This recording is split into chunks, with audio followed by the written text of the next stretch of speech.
Okay, so we had a question texted in, emailed in. How exactly is the question phrased? You want to read that?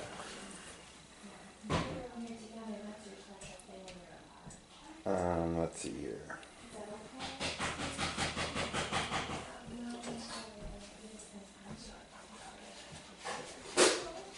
Okay, the first part of it was, help me understand the defense of the Messiah as the Son of God and the deity of the Messiah and the role of the Messiah as an atonement for sin.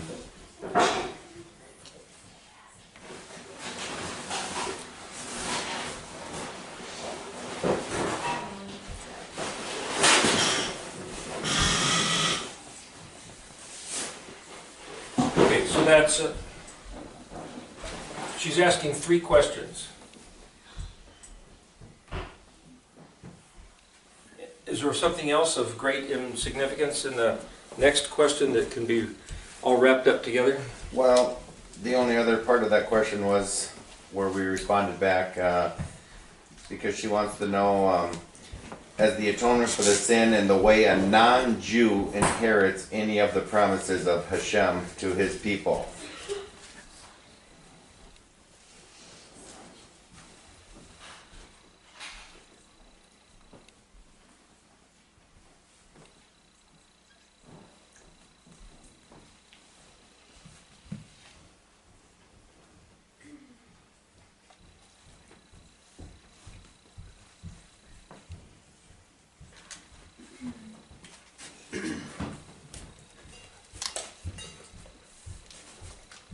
This question, how does a non-Jew inherit the promises of Yahweh to his people, can only be answered if you find the verse where this entity, Yod-He Vav-He, promises inheritance to his people. So, the only way to analyze a question like that, how does that happen, is to find the very verse where he says how it happens. And instead of saying, find the verse where does a non-Jew inherit, you have to find the verse, does he say, how does anyone inherit the promises of Yahweh to his people? So, the word inherit is also a tricky question. Are his promises inherited, or are they received? And you could say, oh, wait a minute, no, we do have inheritance. Okay, find the verse and let's look at it.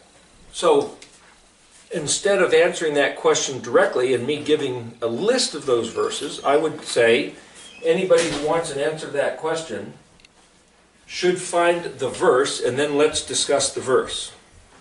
That way it's not me trying to proclaim a doctrine, it's trying to interpret what does the verse itself say. All right, so, different. How does the deity of Messiah, or where do we have any talk of the deity of Messiah and role of Messiah as an atonement for sin? Okay, so you have to go back and say, here's a big question. Which verse mentions Messiah? Now, if you find which verse mentions the Messiah, then you can actually analyze the verse just like this, and say, well, what does he tell us with his own words?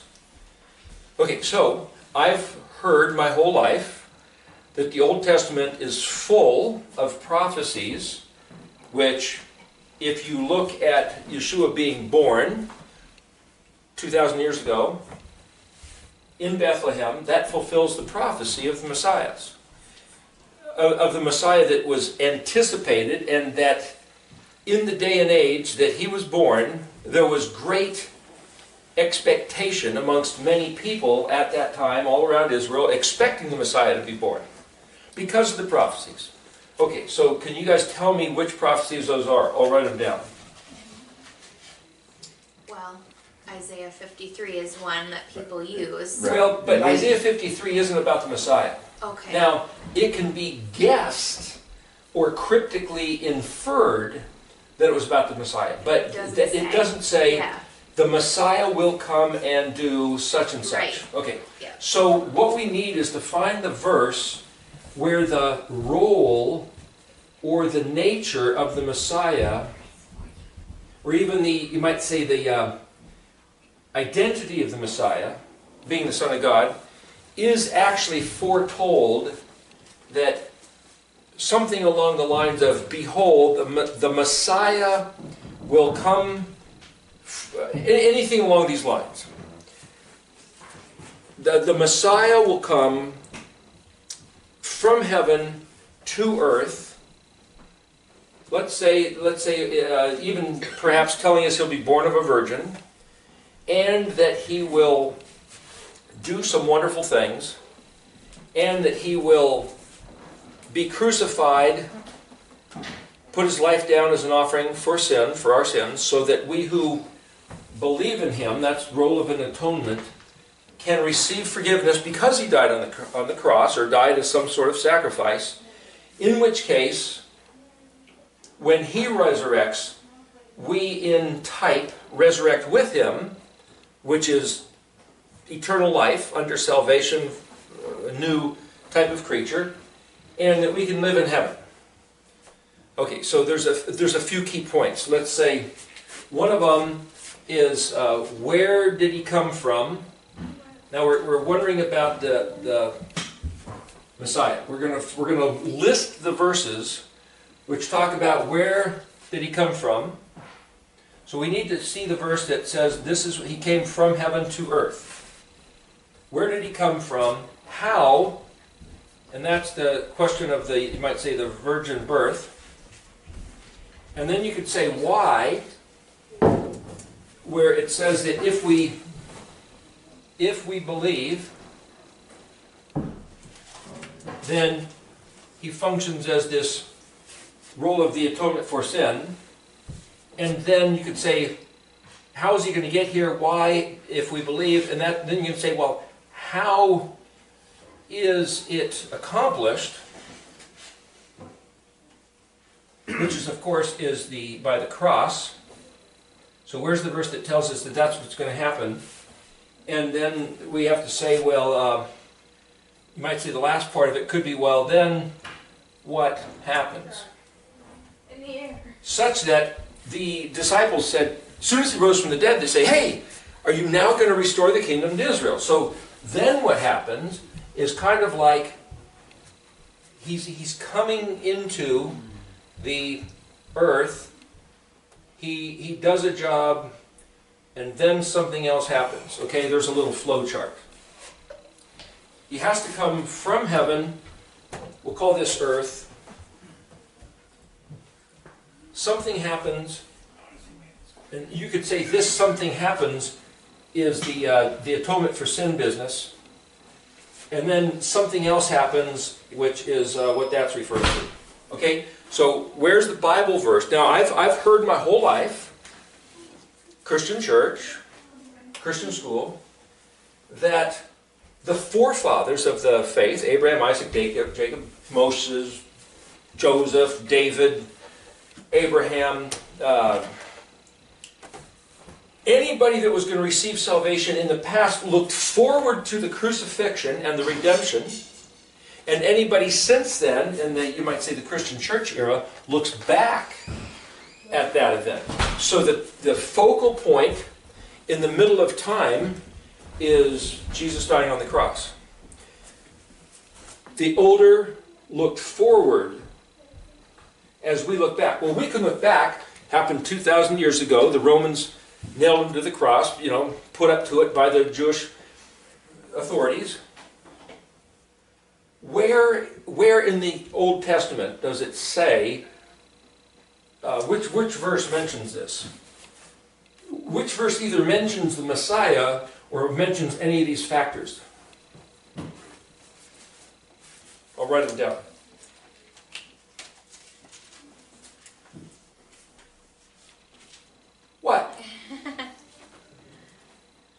The only one is the debatable one, and you're saying the rabbis have looked at it for, Well, you know, there's- lots of years as far as the Isaiah 53? Right, right. Well, the rabbis have a reason to debate it, so instead of me jumping in the middle of a conversation and insisting that the rabbis are wrong and the rabbis aren't here to defend themselves, let's suggest that the rabbis have very good reason to say that's not about him. So let's find the verse that it's clearly about him. Clearly about him. Because they suggest that it's not clear. What about the verse that says, "Behold, a virgin shall conceive and bear a son"? Wouldn't that say that he comes here from a virgin birth? Luke claims that verse is about him. Do you know where that's found? Isn't that Isaiah 7? Yeah, I don't Is that know. Isaiah 7? It's in Isaiah, I don't know what. You want to look at that verse real quick? Meanwhile, here, let's get a list going of these other verses. Come on. Rabbi Tovia Singer, I mention his names from time to time. The reason is because Tovia Singer knows Christianity and he knows rabbinical Judaism, and he's on the internet clashing the two together and saying repeatedly that Christianity fails. Christianity fails to live up to the pretense. Now, how can he say that? Well, I heard him say on one YouTube thing that I watched of his that nowhere in the Old Testament does it tell us to find this mysterious Messiah that's going to come. What it says is, we, the people of Yahweh, need to Shema, listen to his voice, kolo, his voice.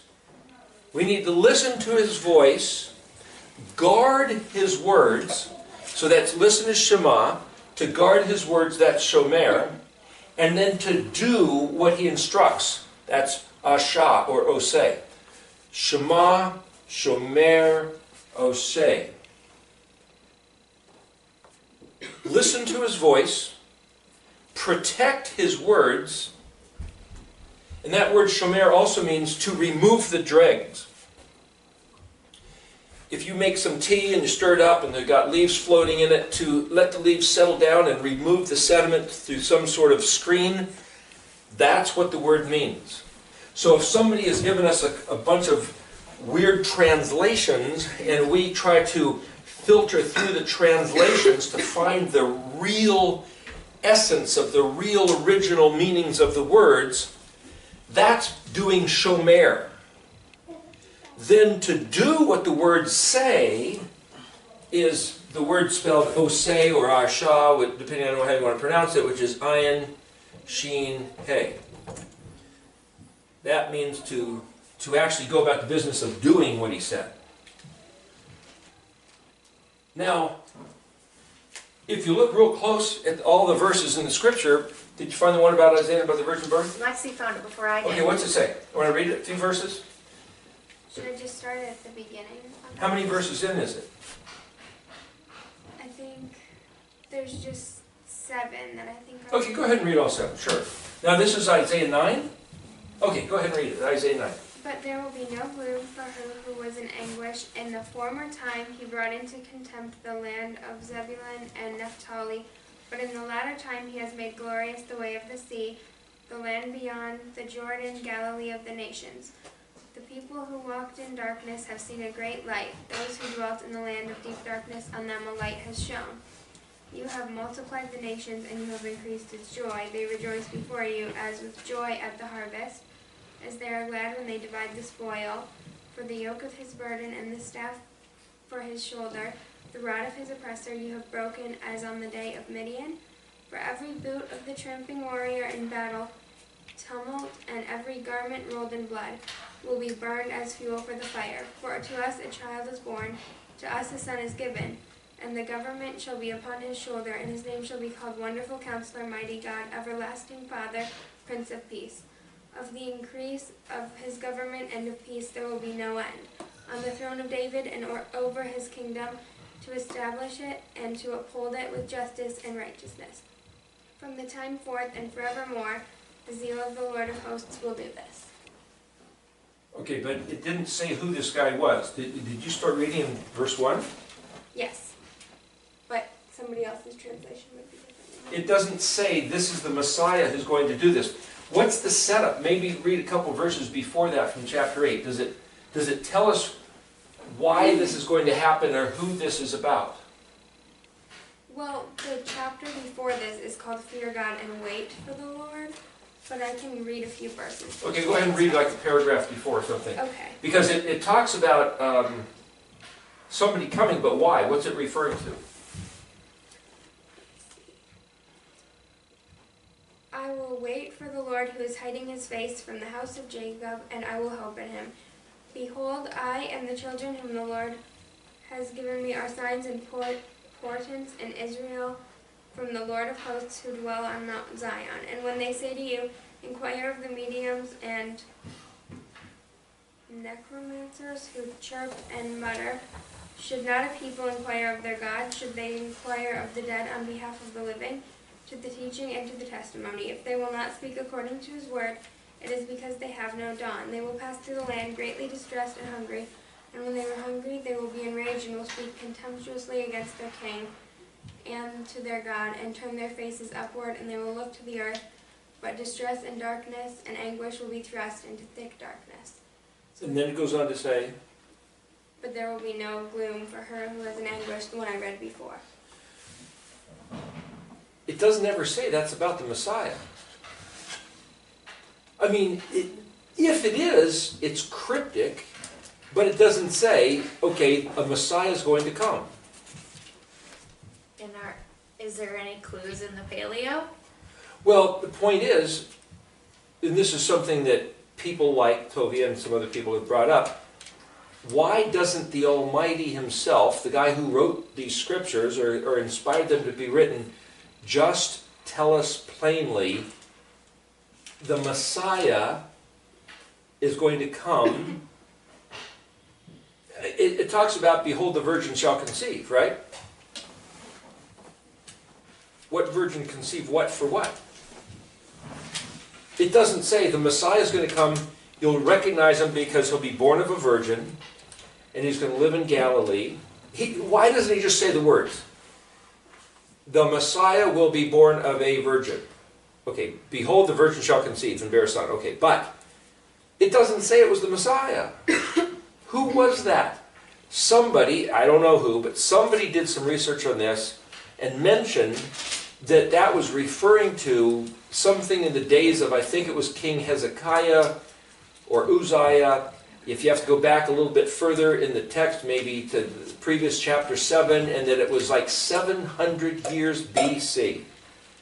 And that, whoever that was talking about, was somebody that was born 700 years before Yeshua was ever born.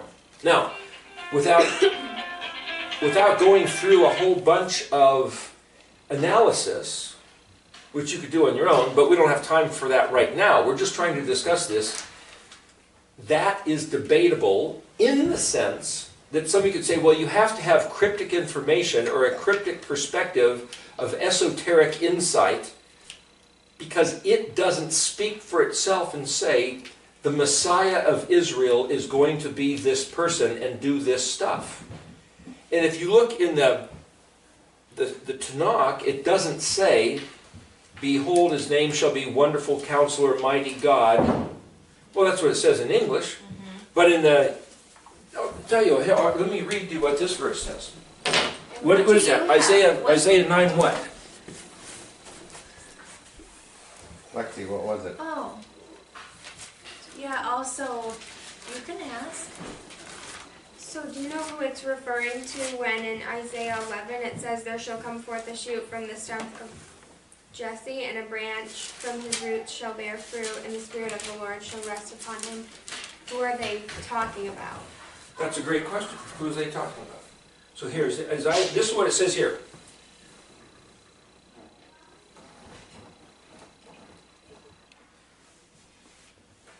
Nine six. Yeah, I'm trying to see that for all.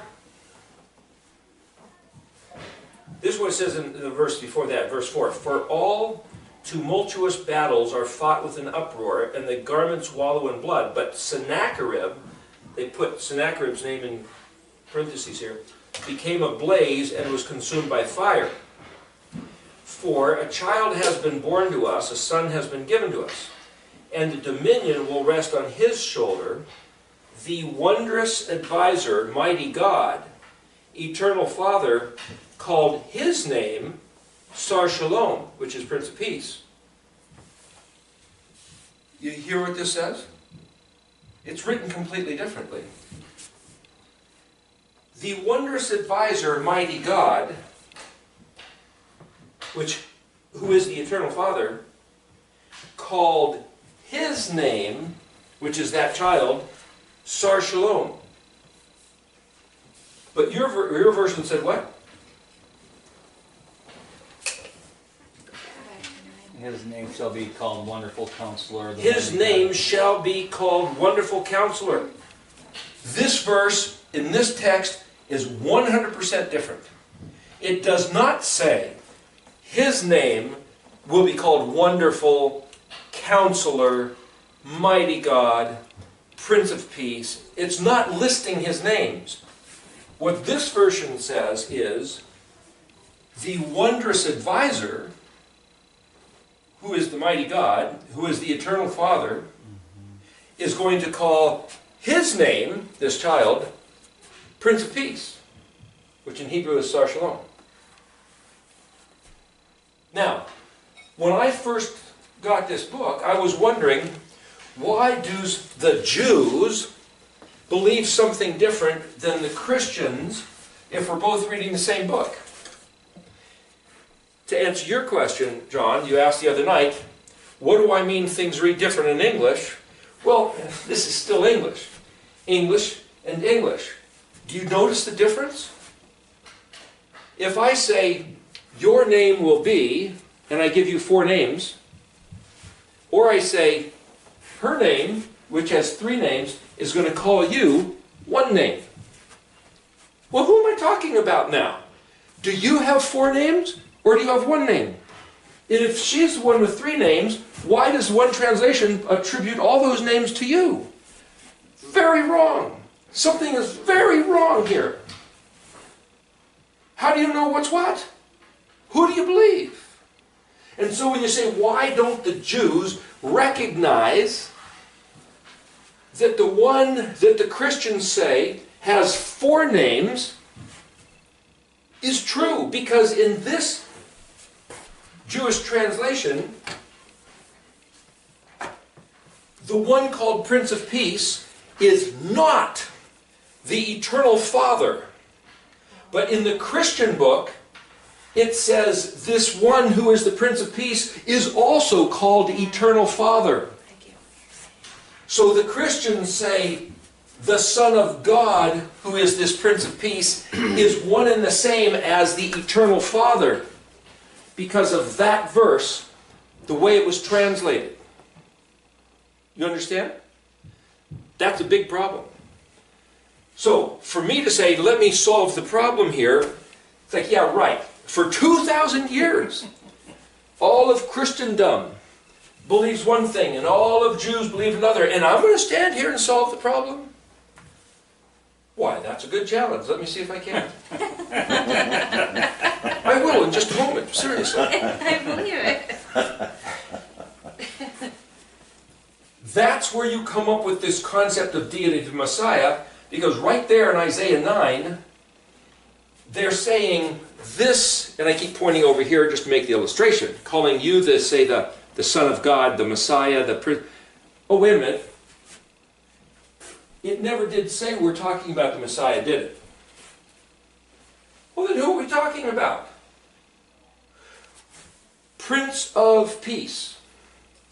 Is that the same as the title Messiah?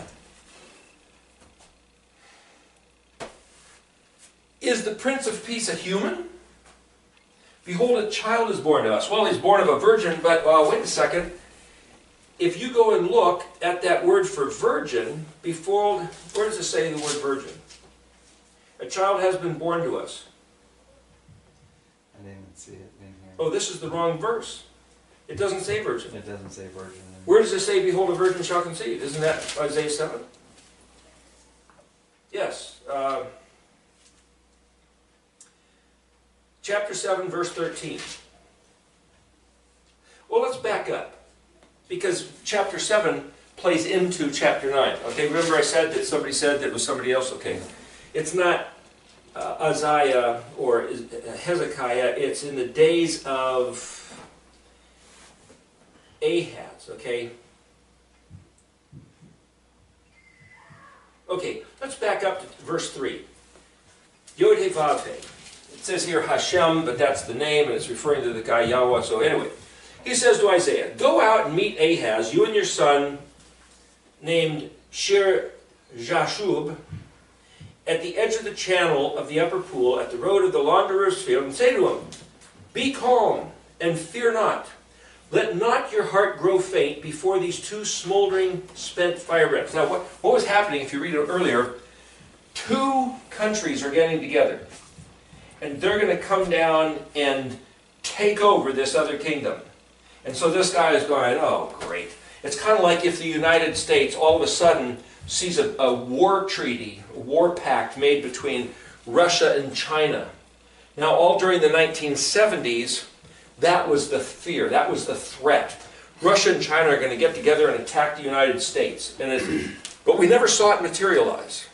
But the threat was always there. Now, if we were sitting here and all of a sudden saw it materialize, and saw them gearing up with all their weapons of war and lining up their missiles to attack the Western Hemisphere, it's like, oh, God.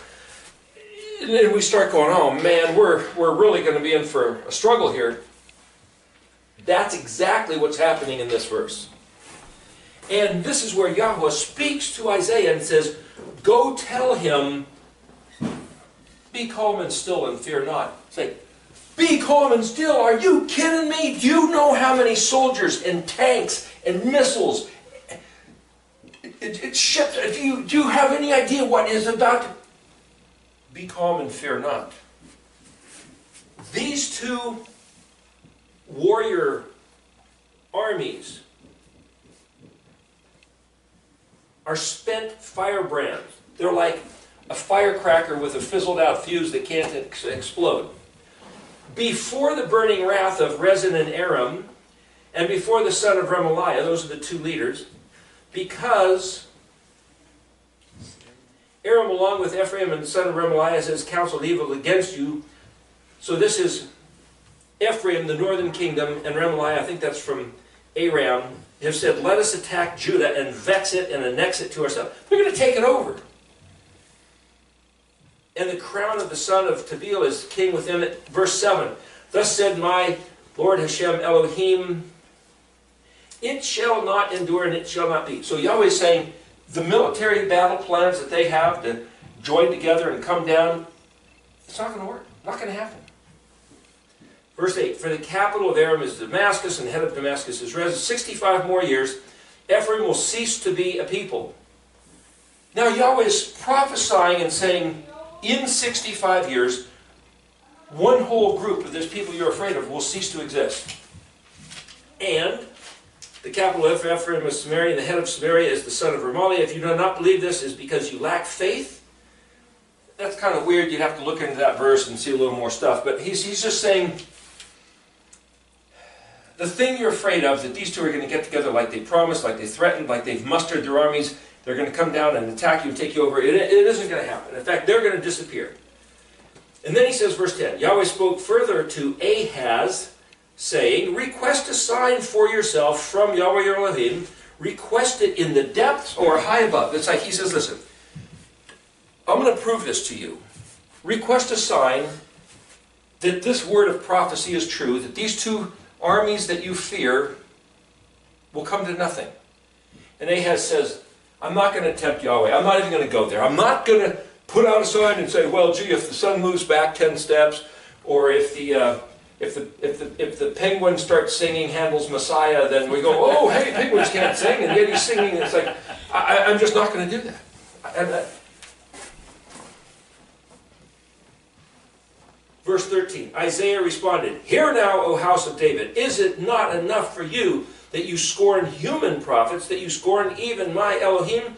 Therefore, my Lord himself will give you a sign." So now, Elohim himself is going to say, "I'll tell you what the sign's going to be. Behold, the maiden will become pregnant and bear a son, and you will name him Emmanuel." That word Emmanuel means Elohim is with us. "He will eat cream and honey as soon as he knows to abhor evil and choose good." Well, now wait a minute. This was a sign for Ahaz that sometime within the 65 years, which happened 700 years before the Messiah was born, that some young lady, doesn't even say virgin, some young lady is going to bear a child, and before the child knows to abhor evil and choose good. Is that talking about Yeshua? We thought so. "For behold, the child will know to abhor evil and choose good. The land that before the child will know to abhor evil and choose good, the land of the two kings whom you fear will be abandoned. Yahweh will bring upon you and upon your people and upon your father's family days such as not come since the day Ephraim turned away from Judah and the king of Assyria's invasion." Then it goes on to talk about Assyria's attack, wiping out Ephraim. Here's the point. That is not saying that the Messiah will come from heaven to earth and be born of a virgin. But yet Luke said that's what this seems to be about. Where does Luke come up with that?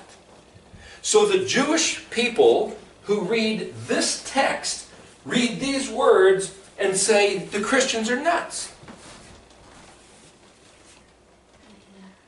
Well, read it for yourself. Is it talking about the Messiah? Does it ever mention the Messiah? It has nothing to do with the Messiah. It doesn't even say the word virgin. Nor does it say that that child who will be named God is with us, Iman Amnu. It's actually Amnu, El is what it is. It's not Emmanuel. This is how you spell his name. It's that's Ayin Mem. That's the word that means with. It's also translated as people. Nu, that's a suffix meaning us. And then El is translated as the word for God. With us, God. Or God with us. Amnu El. That's the way you spell that word, and that's the way it's pronounced. Amnu El. It's not M-N-U-L, but they say the I sounds like the letter I there, just so you know. Well, just because somebody says Elohim is with us, because look, these two great powerhouses of military with the intention of raiding into Judah, taking over, El is with us. And he's going to be against them, and within 65 years, yeah, but the maiden is going to get pregnant and have a child, and he's going to eat cream and honey, and before he knows that he should abhor evil and turn to good, how old do you have to be? How old did your children get before they started getting their brain on straight that there's a difference between good and evil? How old might that be, just on an average? Yeah, I mean, by 10 months, or, I mean, they're babies. Yeah. To choose? But not No, to not- choose, no. I would say No. Lexi was better than I would, Thomas. Lexi, 6 months. 6 No, months? that's true, they would recognize. No, I'm There saying are things no. they would For recognize. her to choose, I'm though. saying like 8 or 10 years old. You know what I'm I'd saying? say 10 to 12 or something Yeah. like that. Okay, let's say 10 years, let's say 12 years old. Let's say you're bar mitzvahed at what, 12 or 13 or something. So let's say by the time the kid's bar mitzvahed, he knows how to, well, if you could choose by 10 months, you're just skyrocketing. But just to say, okay, he says, let's say within 10 years or whenever the maiden gets pregnant, let's say the maiden's going to get pregnant somewhere within 5 years. He didn't say which maiden, and he didn't say when. Didn't even say the maiden was a virgin.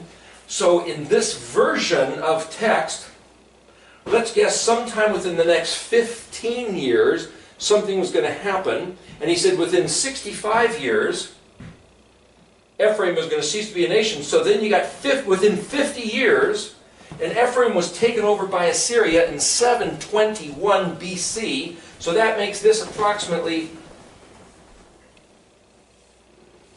680? Right. I mean, 880 BC? Because 721, right, was when they took over, and that was about 50 years later. So this is about 880 BC. But what's that got to do with Jesus? And so the Jews are going to read this text and go, you Christians are just idiots. And if your salvation is based on idiot translations, then your salvation is worthless. Quit talking to our children. That's why they say this.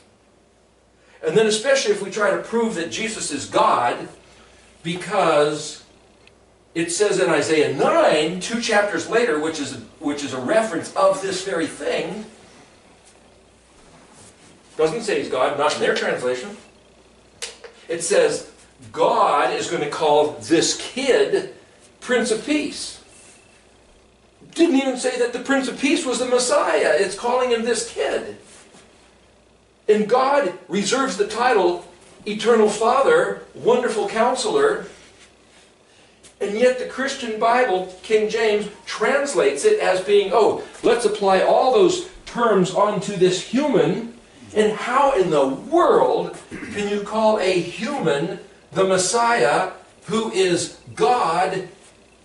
Meanwhile, Elohim in the Old Testament said, I have shown you my voice, no image, not male or female, no lizard, no animal, no bird, no fish, and don't you dare make an image of me. And then the Christians have statues and paintings and imaginations of human figures that they say, this is our God. The man, Jesus, he's our God. In fact, he's the Father God. Meanwhile, the Father, Yod-Heh-Vav-Heh, says, don't do that.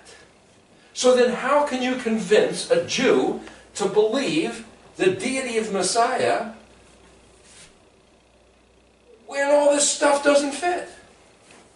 Seems to be a bit of a problem.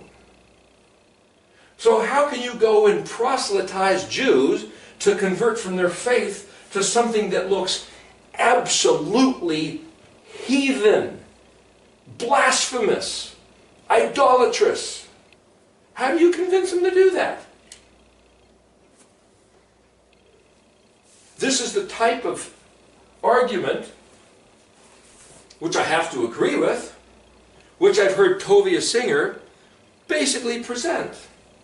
Now these are my words, not his, but I agree with him that this is a real problem. And this is the very reason why people who have been in the Christian church, brought up, believing certain things, reading the New Testament, saying, yep, absolutely, darn right, I believe it. You got my sins forgiven, I'm saved, I'm going to heaven. And then they start listening to Hebrew roots.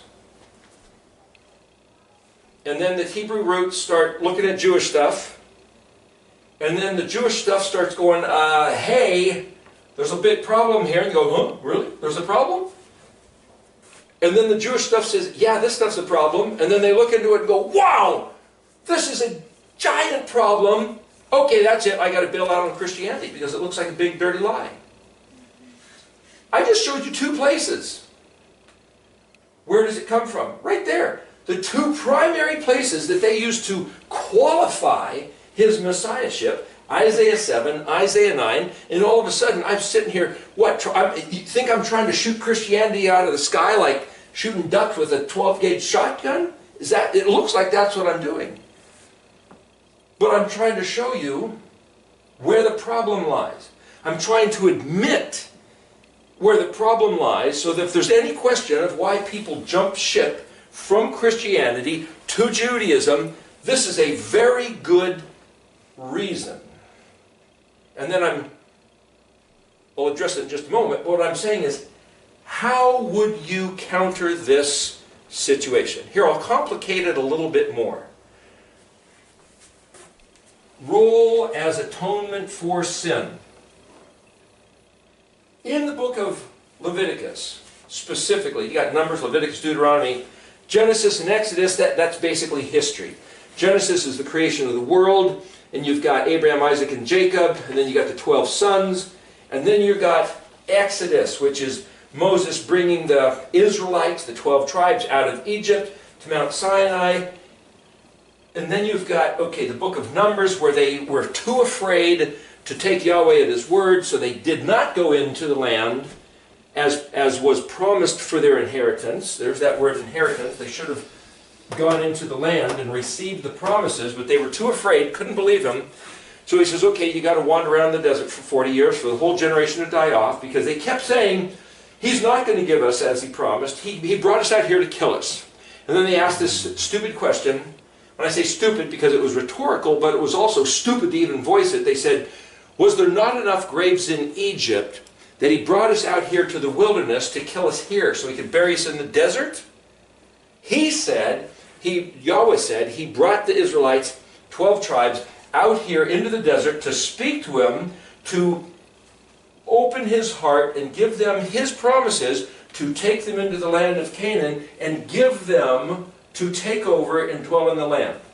And they said, no, we think He brought us out here to kill us. And He said, don't keep saying that. And they kept saying that. And He says, don't say that, or that's exactly what's going to happen.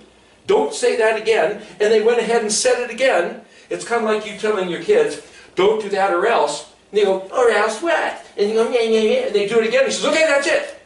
Just like you said, this entire generation of you will die in the wilderness, just like you said. And the children that you said, oh, they're going to become slaves to the Canaanites, that generation of children will grow up, and I'm going to give them the very inheritance that you thought that I was going to deny them. But your whole generation, you will die in the wilderness, just like you said. So for us, to make sure we're speaking His words instead of the stupid words, if He says, as you say, so shall it be, even Yeshua said, you know, if you have the right faith, understanding of what's happening, speak to this mountain, be moved, cast to the sea, and it'll be done. There's something about our voices, our words, aligning with His will to proclaim a matter to happen, different than requesting, it's proclaiming. That's a whole different subject. But what I'm saying, if we keep saying that He's going to do something which is not what He said He'd do, it could make things change for our reality to be the very rotten, stinking, rotten, stupid stuff that we didn't want to happen, and yet we cause it to happen. That's what's embedded in that story. But what's going on here? Where did He provide an atonement for sin? Day of Atonement. Yom Kippur. It says right there, the priest will come in to the Kadosh Kodashim, the Holy of Holies, one day a year. The 10th day of the 7th month, starting in the evening, we're not supposed to eat as they say. We're not supposed to eat as they say, meaning that's the way it's been interpreted. But what He really said was, you shall afflict your souls. And the word for afflict is ayin nun nun, where you get the word ayin nun hey and ayin nun vav. Look up in the dictionary, it means a few different things. One of the things it means is sing. Sing, S-I-N-G. One of the things it means is to answer, reply, respond. If there's 10 definitions, the last definition is fast. But when it talks about fasting, that's not the word used for fasting. There's another word used for fasting that I believe it starts with azadi. But the point is, what I'm saying, He didn't say, don't eat anything for a day. That's the way it's been translated and interpreted, and how the rabbis have taught their people. Should you eat that day? I'm not saying you should. But what I'm saying is, I know some people that do eat that day, because that word specifically does not necessarily mean don't eat or drink. It does mean to humble yourself You might even say, stop and look at your life. Stop and look at your life. Humble yourself. Huh? Examine. You could say, because the eyeball is to look, and noon is living, and hay is to be revealed. And it's like, take that day with great seriousness. And it means to be burdened with something. So you could say, gosh, he didn't say, don't eat or drink.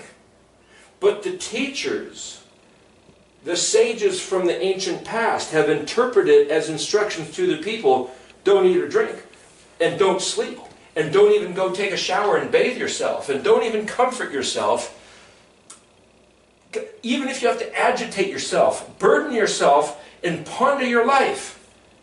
That one day, from the evening of the 9th through the day of the 10th, until the evening of the 10th, take this 24-hour period to burden yourself, contemplating you in relationship to Him.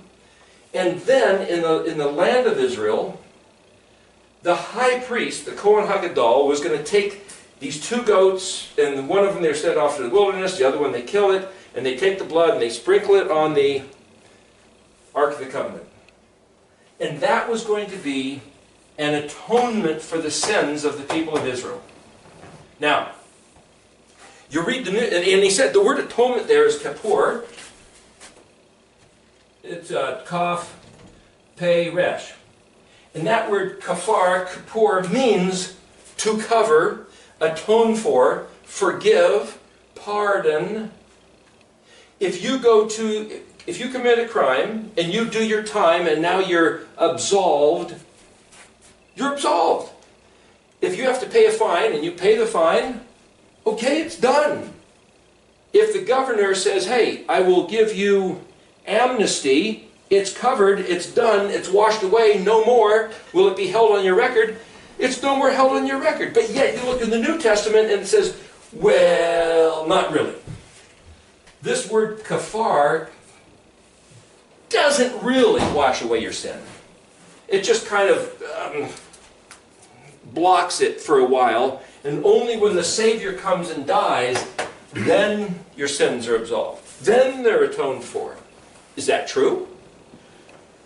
I don't find any mention in the Old Testament that that doctrine was ever implemented back in the days of the Torah. So should the Jews believe that? Or is that Christian mucking around?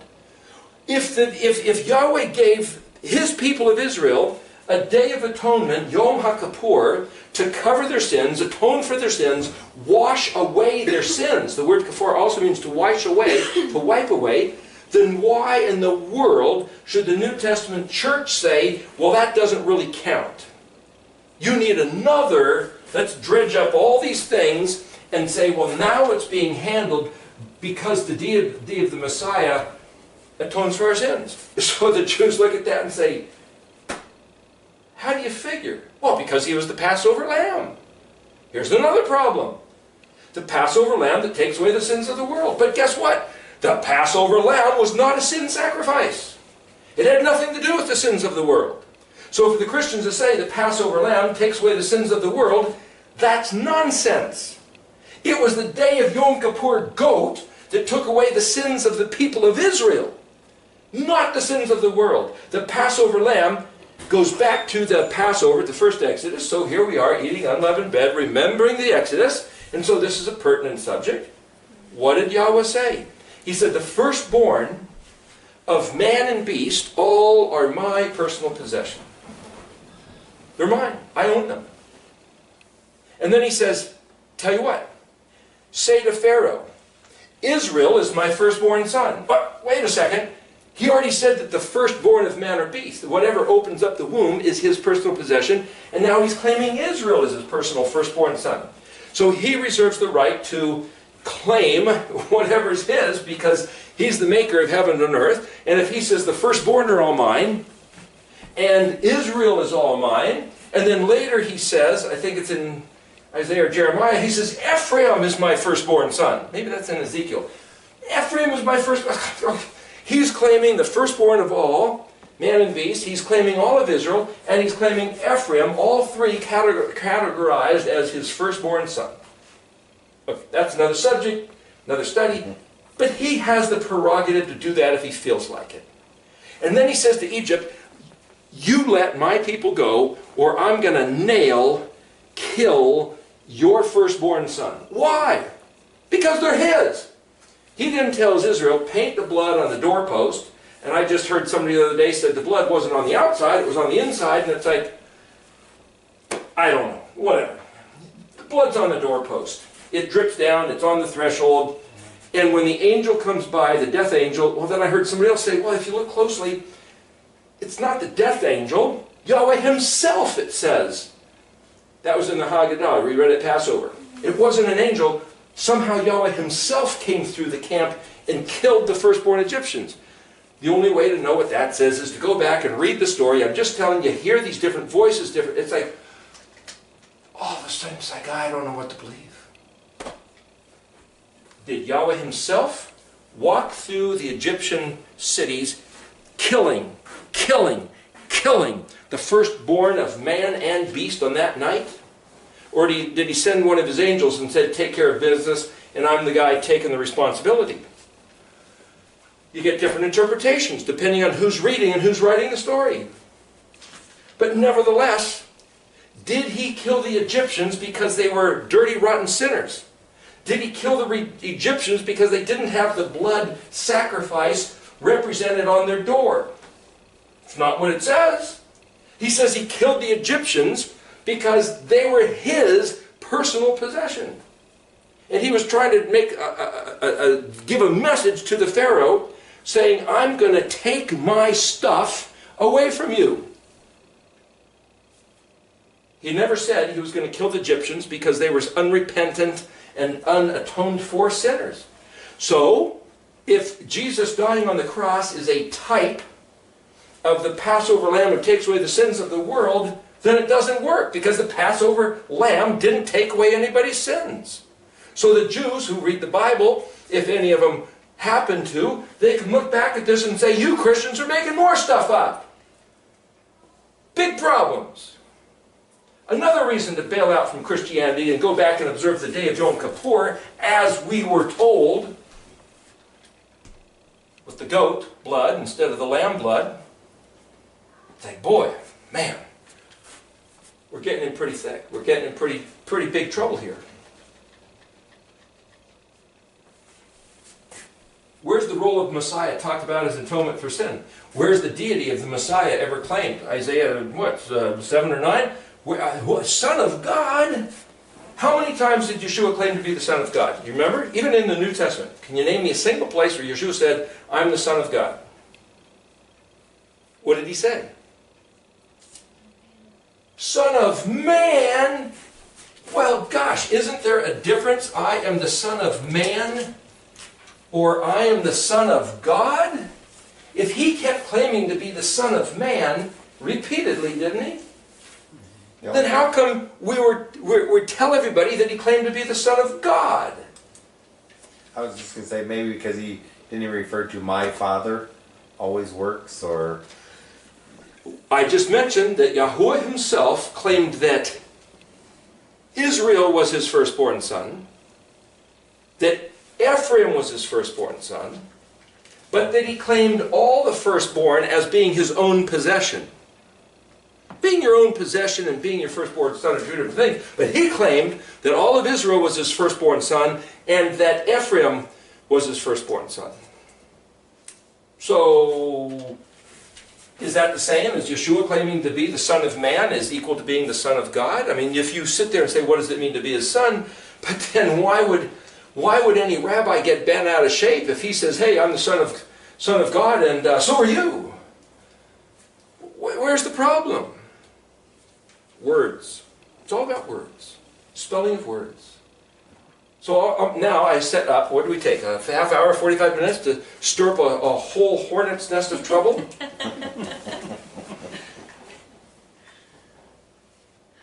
The answer to everything is in the Aleph Tav. The Aleph Tav. So, it says in the book of Genesis, chapter 1, verse 1, that Bereshit bara Elohim et hashemayim va'et ha'aretz. Right? Well, if you don't speak Hebrew, you don't know if I'm right or not. The first word written in the scripture, there's this large, I'll write it in modern, that's all anybody sees. Bet, Resh, Aleph, Shin, Yod, Tav. Bereshit. Then it says, bara, I'll write this in Paleo, Elohim, and then there's this word, at. Never translated. Then there's Hashemayim, Va'et, Haaretz. That's the end of verse 1. Genesis 1:1. 7 words. First word, Bereshit. 2, 3, 4. This is the 4th word. 5, 6, 7. 1, 2, 3, 4, 5. Bereshit, bara Elohim et hashemayim va'et haaretz. Okay, picture of menorah. You have 7. 1, 2, 3, 4, 5, 6, 7. And the 4th one right in the middle, here's the Aleph Tav. That's one way you can look at this, right? Just so you know, as a little shorthand, here's Aleph Tav. I write it like that. It's just this shorthand, like the plan that he put in is accomplished. So the joining of the Aleph and Tav. That's just this little shorthand symbol I use. The Aleph is Tav. Okay. What does this have to do with anything? This one word, like in the song, the one word left untranslated, the one we all reject. Yeah. Okay. This word is never translated. In this case, down here, et haaretz, va'et, this is and Aleph Tav, and there's a hyphen. So in this case, this is a grammatical device which points to the action of the verb, which is bara, to create, onto the subject, which is the earth. So this Aleph Tav takes the verb action and applies it to this noun. But this one isn't hyphenated, it stands alone, so it kind of does the same thing, but they don't translate it. Now in the book of Revelation, Yeshua claims, I am the first and the last, the beginning and the end, the Alpha and Omega. That's Greek. If he was speaking in Hebrew, it would be Aleph and Tav, the first letter and the last letter. But it's not translated. So Messianic people who start looking at Hebrew say, oh, this is referring to Yeshua. He claimed to be the mysterious Aleph Tav. But I'm suggesting through this whole study of the alphabet that it's beyond just saying that's Yeshua, but it's the plan, like the arrowhead, shaped like the Aleph, shaped like the ox head, pulling to the Tav, the mark, the target. And that the letters in between, Bet, Gimel, Dalet, Hey, Vav, Zayin, are the procedural path, incrementally, like the animation flipbook, storyboard, to get from Aleph to Tav. And so that this Aleph Tav actually is referring to the plan embedded in the Aleph Bet as being what it is and how it is and what it's going to look like when it happens. Okay, so in the beginning, this word bara is not just create. There's a few other words that mean create and form like a potter, like yitzar, and a few other things, a few other words, but it's more like to fill up and give shape to. Just for what it's worth, an easy way to remember that is there's a piece of feminine garment with the same word in English, which gives form and shape. That's hilarious. That's what that word means. It means to not necessarily invent from scratch as much as give form and shape to and fill. And that's what the word means. There's other words that mean create. So when people say, does that mean he created from nothingness? They'll say, well, not exactly. There's other words that have to do with creation.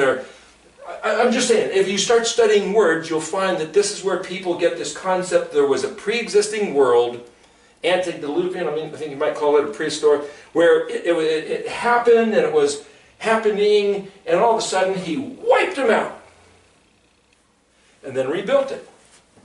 That's one place where that comes from, is the meaning of that word. Just like you look at this word for virgin, is it Betula? Or is it... You have to go back and look at the words. Okay. What happened in the beginning? What is this Aleph Tav? In the beginning, this word Bereshit is translated in the beginning. This letter Bet is the word in. That's the word for house. The letter Bet is the word for house. This probably has a dot in here, Bereshit.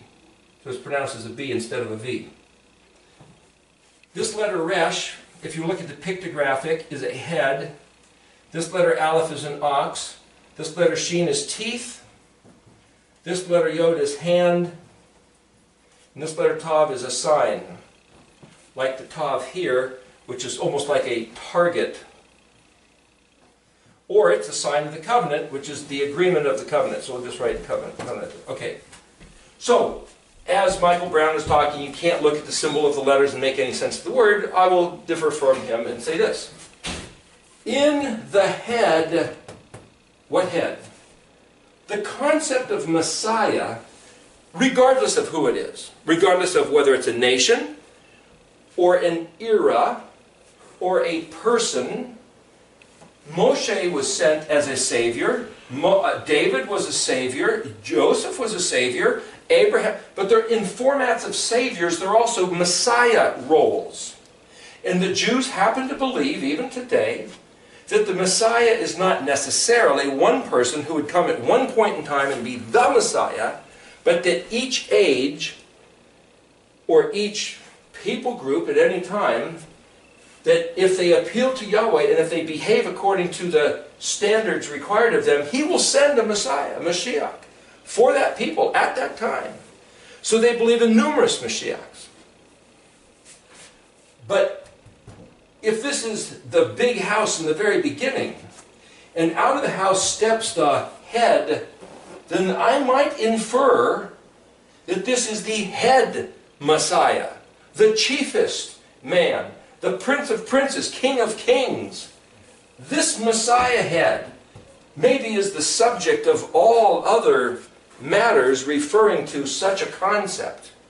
And this letter Aleph, like the ox, like the arrowhead, is the first order of business, because Bet is the second order of business. So Aleph means the order of business before the creations of the heaven and the earth, as we know them. Whether or not it was before its destruction and recreation, it was somehow before anything we were given access to. So the letter Aleph is silent because we don't know. It's not spoken. It's silent. It's before the creation of the heavens and the earth. So this heavens and earth, we'll start with, is the letter Bet, and the inference is that the letter Aleph is before that, before time and space, or before this reckoning of earthly time from the days of the dinosaurs onward, or the 7 days of creation. But nobody knows. It's all speculation. All we can say is because of the spellings of these words, the Aleph was before the Bet. And here he says, in the head. Now, is this first after the creation of the world, or is that before? Let's suggest that if it was before, then something about in the head first, as the first order of business, as the main thing. Those are Aleph concepts, like the ox getting set up to pull the plow. Shin, now Shin means teeth and fire, but Shin is also the monogram, the one letter, monogram, representing El Shaddai. Now El Shaddai is the teeth and fire, that which consumes. the provider of all benefits. So provider of all benefits, El Shaddai, is also this feminine aspect, nurturing, playing along with that image, but it's also this powerful, devastating force like a cannon that just wipes out, or this big scythe that just comes and mows down all the grain. It's devastating, but it also provides benefits such as been promised for his people. That's the original promise of the inheritance for those who choose to be his people.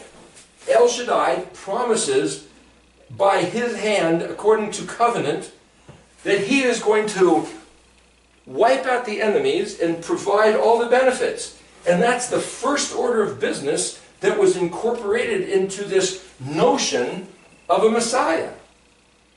So I could read the word Bereshit as saying, in the beginning, in Messiah, as the first primary order of business, El Shaddai, by his hand, builds and establishes the covenant as the whole function and being of what this Messiah even is. So the Messiah is this covenant in built form. So if I'm saying, well, the covenant, according to the study of the alphabet, is the alphabet. In other words, the covenant, you could say, is a contract deal signed by both parties in blood. So you have Abraham splitting the animals. Abraham's knocked unconscious. Something, was it two things or one thing with two aspects? The two aspects that went through were like a blazing torch, so you picture like the pillar of fire, and a billowing furnace, so now you figure like the pillar of smoke that was smoking furiously. So something with these two aspects of fire and smoke went through these two animals with Abraham had cut, and somehow Elohim was saying, I'm going to maintain this covenant regardless of what you do, but I'm in this covenant with you. Well, if that's the covenant established from the beginning, then what I'm saying is if we go back and we look at the 22 alphabetic letters, otherwise affectionately known as the Aleph Tav, we'll see that each one of those 22 letters is a legal statement of the terms and conditions, including identifying who the parties are. So Aleph is first person, means this is me, and Bet is second person, meaning this is to whomever it may concern. And if you look at the chart over there, you'll see that in the pastel section it even says, Aleph, this is me, and Bet, this is to whom it may concern. And Gimel, I believe it is, this is me in relationship to you, and we could go through that on another occasion, but that's where this idea comes from. Right here in Bereshit, he's built into the concept of Messiah the terms of the covenant, so that means the alphabetic sequence is the identity of the Messiah. So that means, to go back and answer the questions we were asked, is what does the alphabet tell us about answering those questions? What does the alphabet tell us about, is he a deity? Is he son of God or son of man? Is he an atoning sacrifice? And what was the other question? We'll get there. Okay. It almost doesn't matter. Now the question is, well, what are the terms of the covenant? Because if we identify the terms of the covenant, which are the letters of the alphabet, then everything else will be answered.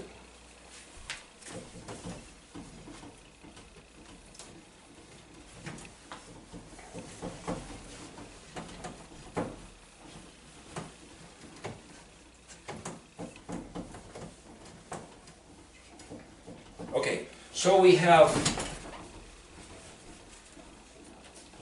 Aleph.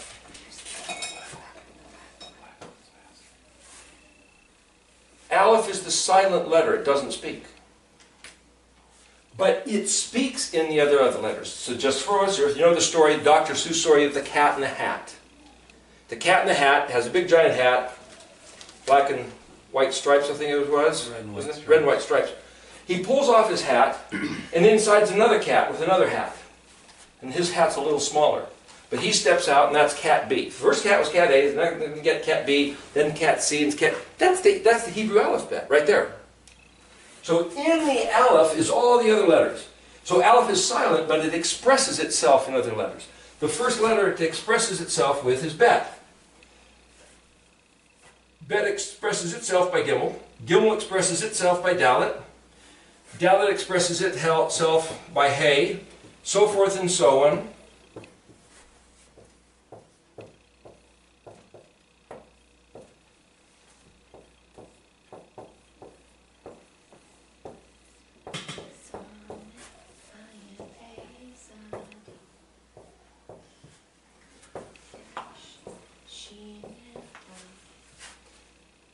Okay,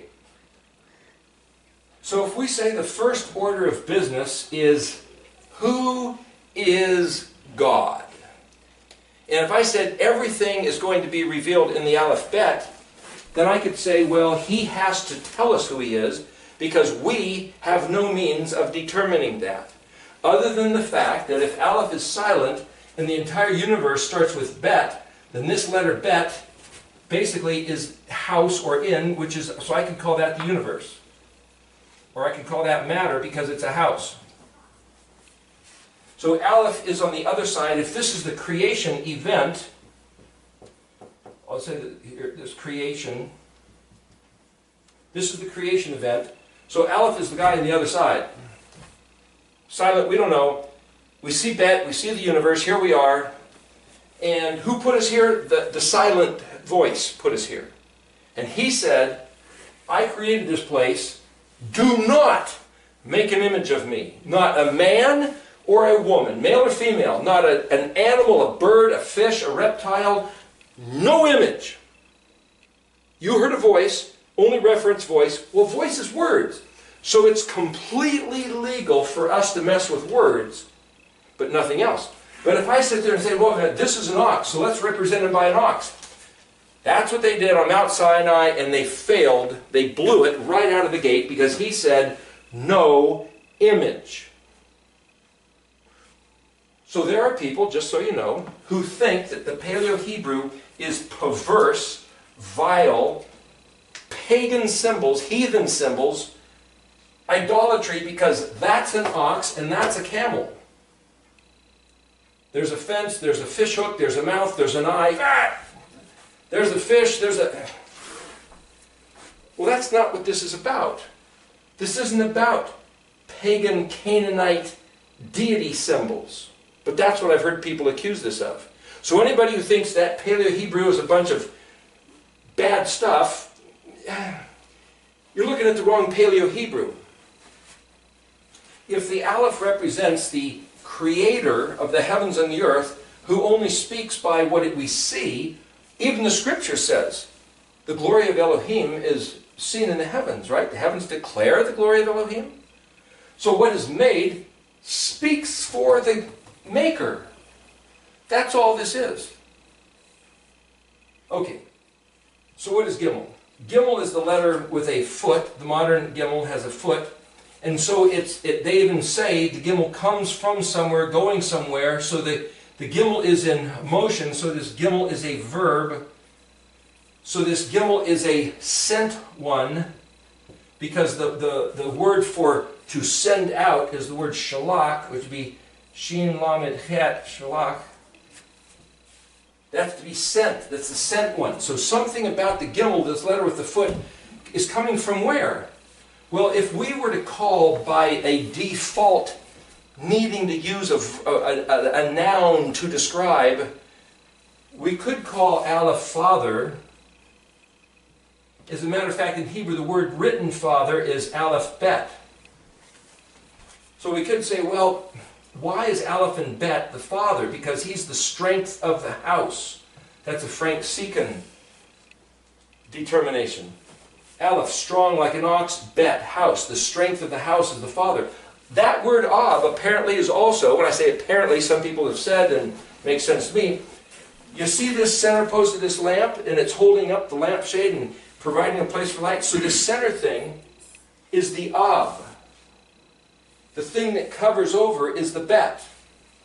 So this is the aleph bet, and this is the bet of the aleph. The bet is the covering over that you can be in, that you can be under, like an umbrella. And the strength, the pole of the umbrella. Then I could say even this tripod is kind of an aleph, a strength that's holding up the board. Okay, so now I'm looking at concepts. Why, this tripod's not an ox? What are you talking about? It's the strong thing that holds everything up. That's what we're talking about. So the word, another interesting thing is that if you take the word avah, which is aleph, bet, hey, now this letter hey means to express. Like this is our letter E. It's an expression. Dalet is a door.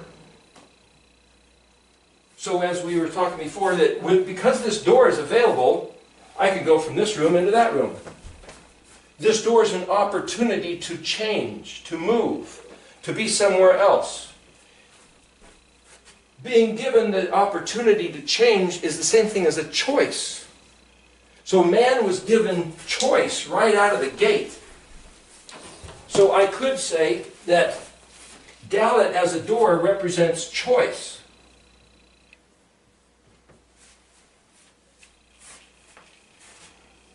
Is that a stretch? I could say Dalet was like this hourglass shape, where this stuff moved down here. So this is the door passage to come down here. Kind of like a coffee machine. You pour the grounds in, or it comes out down there, it comes out there. It's the place of change. You could say choice, and you could say change even. You could say it's the word trans. That's a friendly word we use in our society these days. Trans, gimel. Okay, so the word spelled aleph bet hey is to have a powerful desire, to want or to wish, or to say, man, boy, I'm going to do this thing. That's avah. So the father is the one who's the strength of the plan, the idea of the house to do something. So you live in this house. I'm going to guess that you, once upon a time, had the desire to marry this lady here and to have a family and to have a house where you could conduct a business and live your life. So you being the father, the man of the house, it was your then job, you might say, to pull this whole thing together and make it happen. That entire burden rests on your shoulders the way this lamp and light rests on these shoulders. That's the Hebrew construction of the word aleph bet hey compared to aleph bet and aleph compared to bet. Now, if aleph bet hey is the strong desire, in the dictionary it says it's also a strong refusal. So the father is the one that gets to say no. Remember when my brother was a teenager and he said, why? And my dad said, because I said so.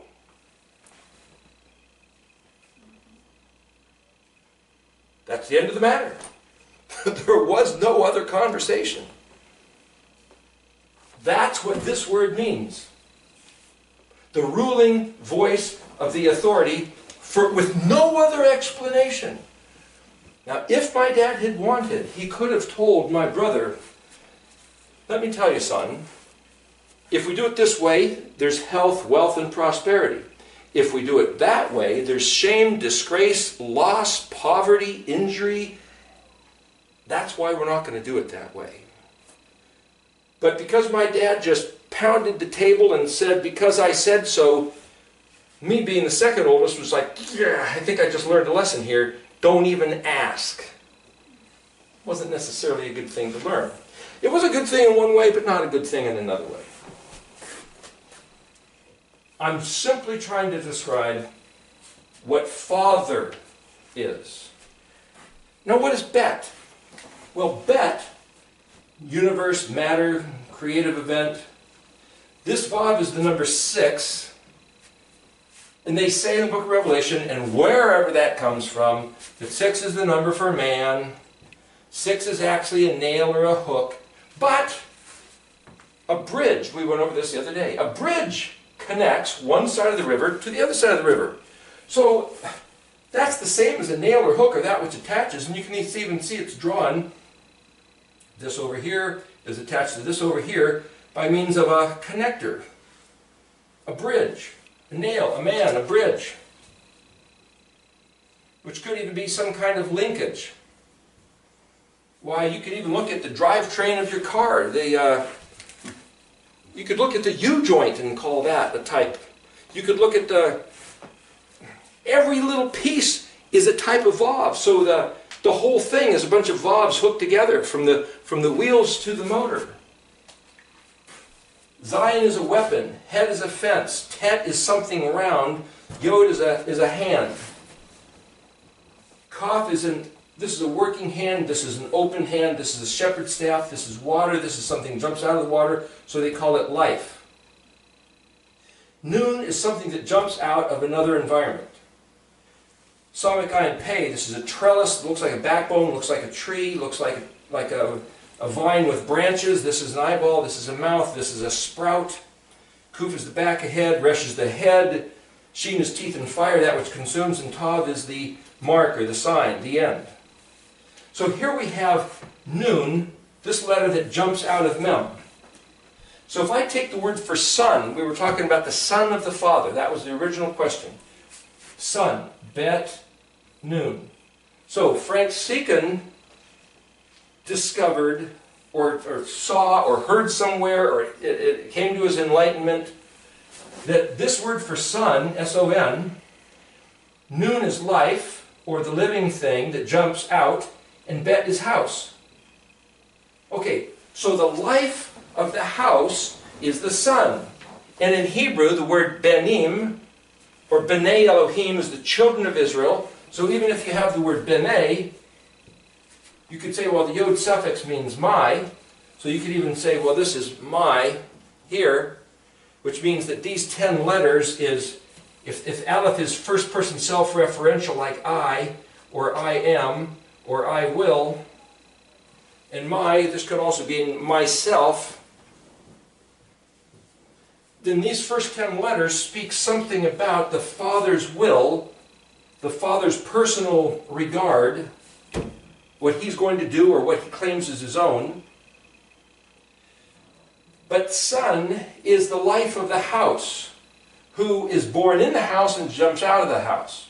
As a matter of fact, one reason why I use this letter, the paleo letter Bet, is because it's kind of this embryo shape, right?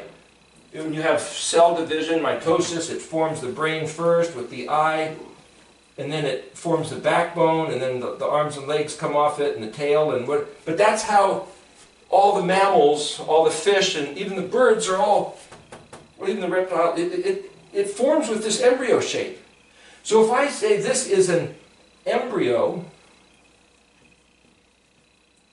motif, then the embryo grows up until it can jump. Well, that's what a son is, by definition. A son is the life that's born in the house, which grows and develops until it's old enough or fit enough to jump out and start its own life, and start its own house, the next generation.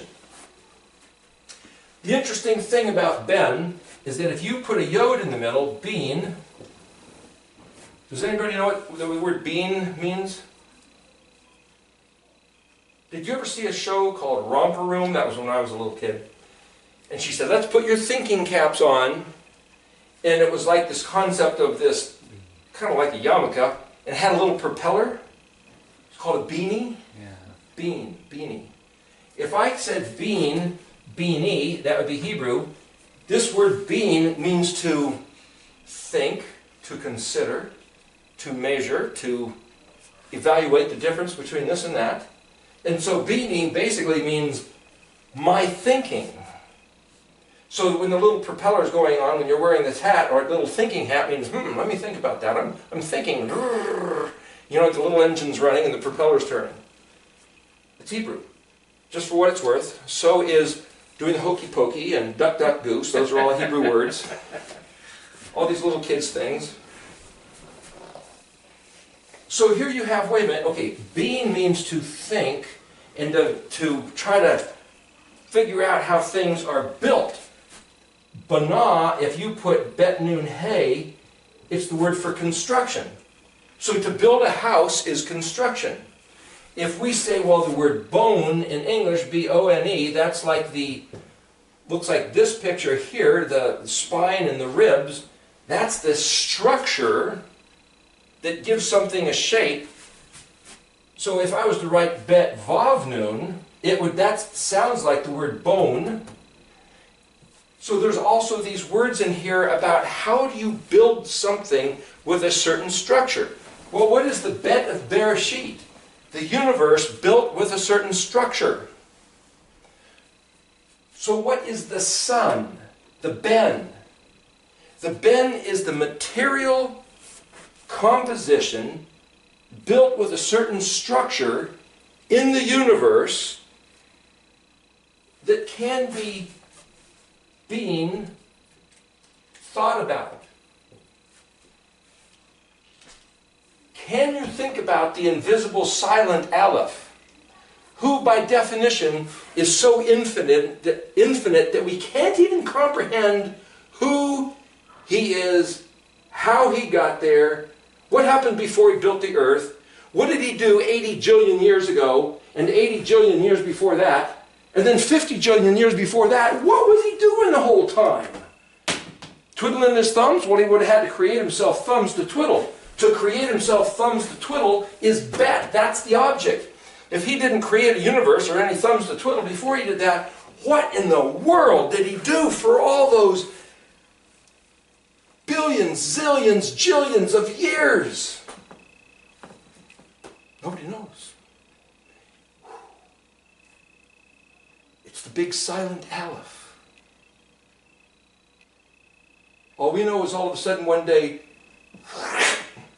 here's the universe, solid. Hey, we can think about it, we can measure it, we can calculate it, because it's built. John 1. In the beginning, hey, that's the word Bereshit. Bet Yod Aleph Shin Yod Tav. Or Bet Resh Aleph. In Messiah, first, El Shaddai built the covenant.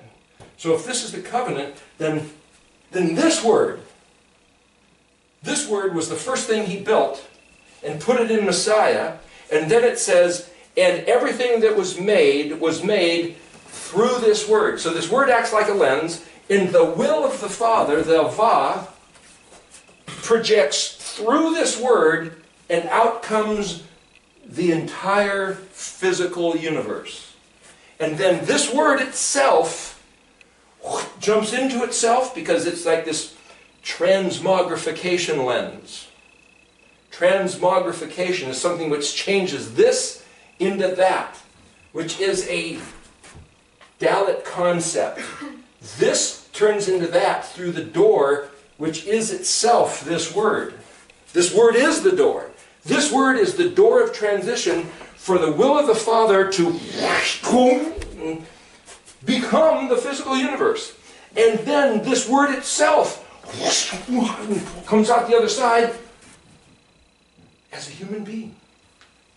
The guy we call Yahusha, that lived 2,000 years ago, born to Mary, Miriam, and Joseph, living up there in Galilee, born in Bethlehem, in the days of Caesar Augustus and Herod and Pilate, that Yeshua, that guy, he came as the voyager coming from the house of the Father to the earth in the form of, revealed, looking like a man who was distinguished by the stories we're told, who was, the letter Zion is a weapon, but it also means to be distinguished and characterized by.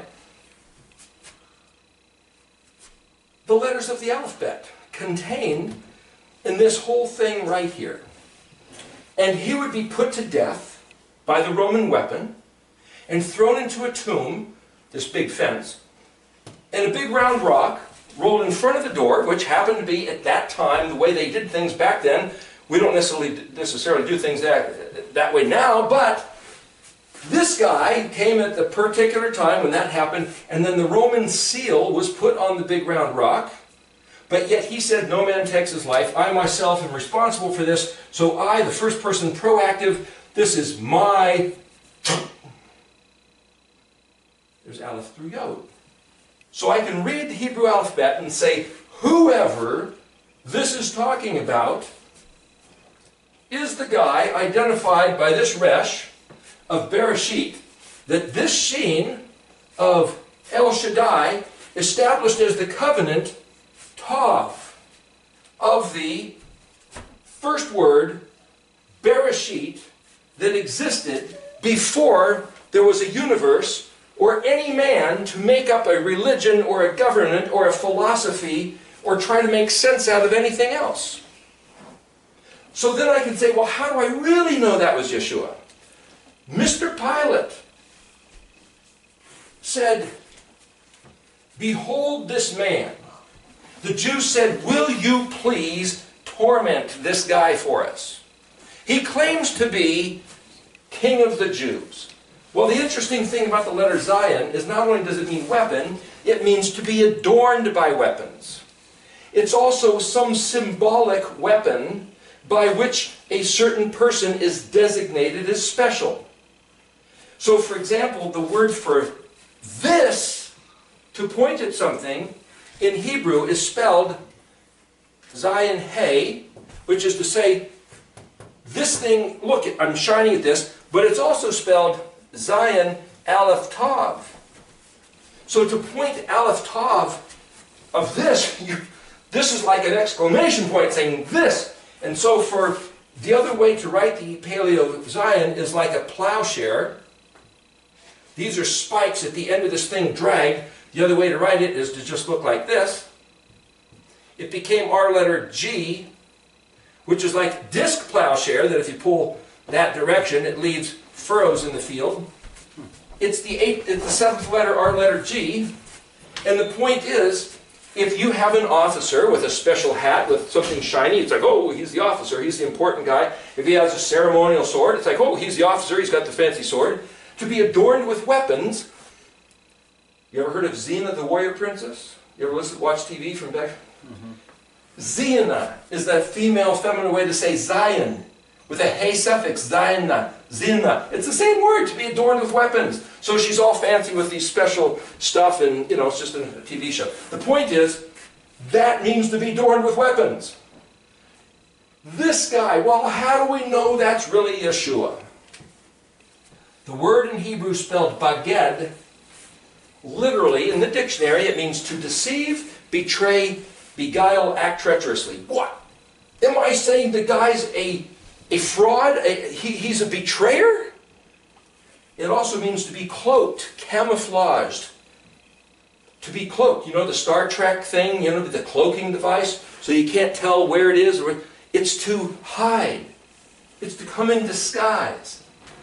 So this guy, the Voyager Gimel, came from the house of the Father in disguise, looking like a man who would be distinguished. Hey, look at him, let's adorn him with weapons. So Pilate took the Roman flail, like the plowshare, and just ripped open his back with the pieces of metal stuck into the cat of nine tails. He then stuck a crown of thorns on his head, like the officer's hat. He stuck a purple robe of state to say, oh, he's such royalty. And he put a scepter in his hand and said, behold this man. In Latin, it's ecce homo. In Hebrew, he was speaking to a bunch of Jews. He might have said, let me see, the word behold is hine, hana. And if you're going to point at something, like we said the word aleph tav, et, maybe, aleph tav, man, so this could be either Zion aleph tav, that would be this, or maybe he didn't speak Hebrew so well and he just said aleph tav. Behold this, hine zat. Ish is man, aleph yod shin. And if you're going to make the man like it, or he, man he, though it's not necessarily proper Hebrew, you might have even said Ishu. Behold this man, hine et Ishu. He means to express or behold, it's the. Vav, the number for man, and Zion, to distinguish. Hey, Vav, Zion, behold this man that we just ripped off his disguised earth suit with weapons and then put him in a tomb with the round rock and the Roman seal. I can look at these first 10 letters and say, that is Yeshua, because Pilate declared, and the alphabet confirms, and the Jews pushed him into it, pushed Pilate into it, not knowing that they were playing into the first 10 letters as prophecy that shows up nowhere else in the entire Tanakh. But there it is, in the first 10 letters. And it just so happens that the number 10, called a minyan, is a legal minimum. If you have a jury, you need 10. If you have people praying, you're supposed to have 10. And so as a legal statement, Aleph, the author of this alphabet, it looks to me, is declaring himself. It says, this is who I am and what I'm going to do. Now the way that the Aleph became the bet is up to him. But the way that you come into the earth is through a womb. So for him to choose to come into the earth through a womb, well, the letter mem is a womb, and you go, gosh, well, is this describing something which is going on from that? Well, wait a minute, we're in a sequence though. This is, I will come down here, and he doesn't exactly describe how he did it. He just simply, what I can read, I will put myself into the matter, giving myself a foot to walk the earth as a man, and then read it backwards. To show man that I am the door by which you can get back to the house of the Father. Now, somebody else, like Mr. Brown, can disagree and say, I don't see that. I see it. If somebody else can't see it, I can try to explain it, but they don't have to see what I see, and if they don't want to believe it, they don't have to believe it. But this is what I see. And as I'm staring at this, as I'm doing this flip book, trying to figure out what's the animated sequence, as I was pondering this back in 2005, I realized that this could be read as one of those flip books, like a storyboard. And if you were going to just zip through these like a film, how would it read? And all of a sudden I saw, well, this is the story of Messiah. But if the Jews are never told the story of the Messiah, because they're told that the whole New Testament is a bunch of baloney, and not to be regarded, then they can't apply their minds to this story and ponder it because they're told not to. They don't have access to this story. Because they're told that the story that I just quoted you here was idolatry and heathen lies. So how is Brother Yehuda ever supposed to regard these matters if they're told they're nothing but lies? Nothing but lies? This is the story that's embedded in the Hebrew alphabet that I'm saying was from before the creation of the world. Because as Bet is created, he had to first establish the plan, as I've planned, so shall it be. So the plan came before the creation, and the 7 days of creation line up with this thing called the Mishkan pattern. And so the Mishkan pattern is Het Tet Yod lines up with Pesach. Het is this fence. This is like the kingdom. He came and did this to buy us entrance into the kingdom. So he was sacrificed. This Het is a fence. He was sacrificed outside the fence. Well, outside the fence, there's another sacrifice that nobody really knows what's going on. It's called the red heifer. The red heifer sacrifice was for people who were in contact with the dead. They were unclean. They couldn't come into the Mishkan place of neighborly dwelling with Yod-He-Vav-He because they were contaminated. So the red heifer sacrifice, they took this one red cow with no white hairs or no blemishes, they killed it, they burned it up, they took the ashes, kind of like some kind of a soap, I guess, and they put them, they sprinkled them on the person, and somehow they were clean so that they could enter into the Mishkan. And right inside the Mishkan was a barbecue grill. Kav Lamed lines up with a barbecue grill, and somebody could say, hey, what are you doing?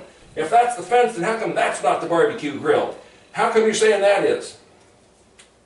Furthermore, Memnun lines up the laver. Samak lines up with the menorah, Ayin with the table of showbread, Pei with the altar of incense, Thadi with the Ark of the Covenant, Kuf with the pillar of fire, pillar of smoke, and this is outside. There's the Mishkan pattern. How do I say that? Letter Tet is something round, but it, just to make this kind of quick, kind of looks like a branding iron. It's almost like when you go to the grocery store and you throw stuff in a bag, and when the bag is full, you take it and you make an exchange of money. Because of this exchange, now this stuff is yours. When it's yours, that's the letter Yod that means my. So something about whatever's in this fence, which is a container like a grocery bag, is now owned by me. So this letter Tet, kind of symbolically, is this exchange price whereby you do something to make it yours. And once it's yours, like if you buy a cow, you put the branding iron on it and it belongs to you. You sign a contract, you exchange some money, and now you've exchanged possession. So something about this, coming into this kingdom, Het, is where you become owned by the one buying you. Well, it lines up with Pesach because Yahweh said, because I have purchased you or bought you or paid for you, they already owned him, but owned by Yahweh. But there was this thing, he says, I brought you out of Egypt, you are my personal possession. Something about Pesach solidifies like a branding iron. So when we keep Pesach, he did not say it was a spectator sport, that you should invite the neighborhood and invite the whole congregation of anybody who just wants to say, hey, what are them Jews doing there?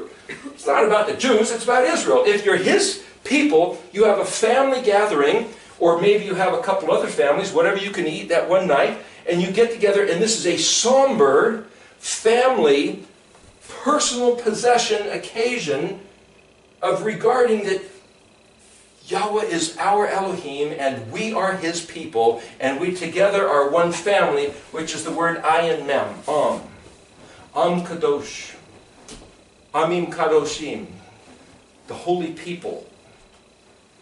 Kadosh LaYahweh, betrothed to Yod-He-Vav-He. That's what Pesach is about.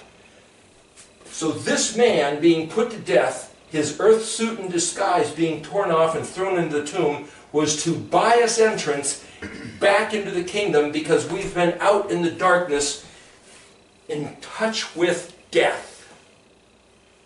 Contaminated, having rebelled and turned away, which is another part of the story, which is all about Israel, which is all about mankind. So anyone, as I read the story in the scripture, anyone, Yeshua said in the Sermon on the Mount, blessed are the poor in spirit, for theirs is the kingdom of heaven. If this hat represents the kingdom of heaven, the poor in spirit is the men out in the darkness compared to the kingdom of light and life. And this is death. We're the man and the weapon, death and darkness. The Het, the kingdom, the pillar of fire, the fence. I picture the big white fence glowing. Andrew Hoy called it a red, blue, and purple fence. Whether it was glowing or not, that's a whole different design, that's a different model, but for what it's worth, I've pictured this as the big white fence with the pillar of fire glowing through it as a type.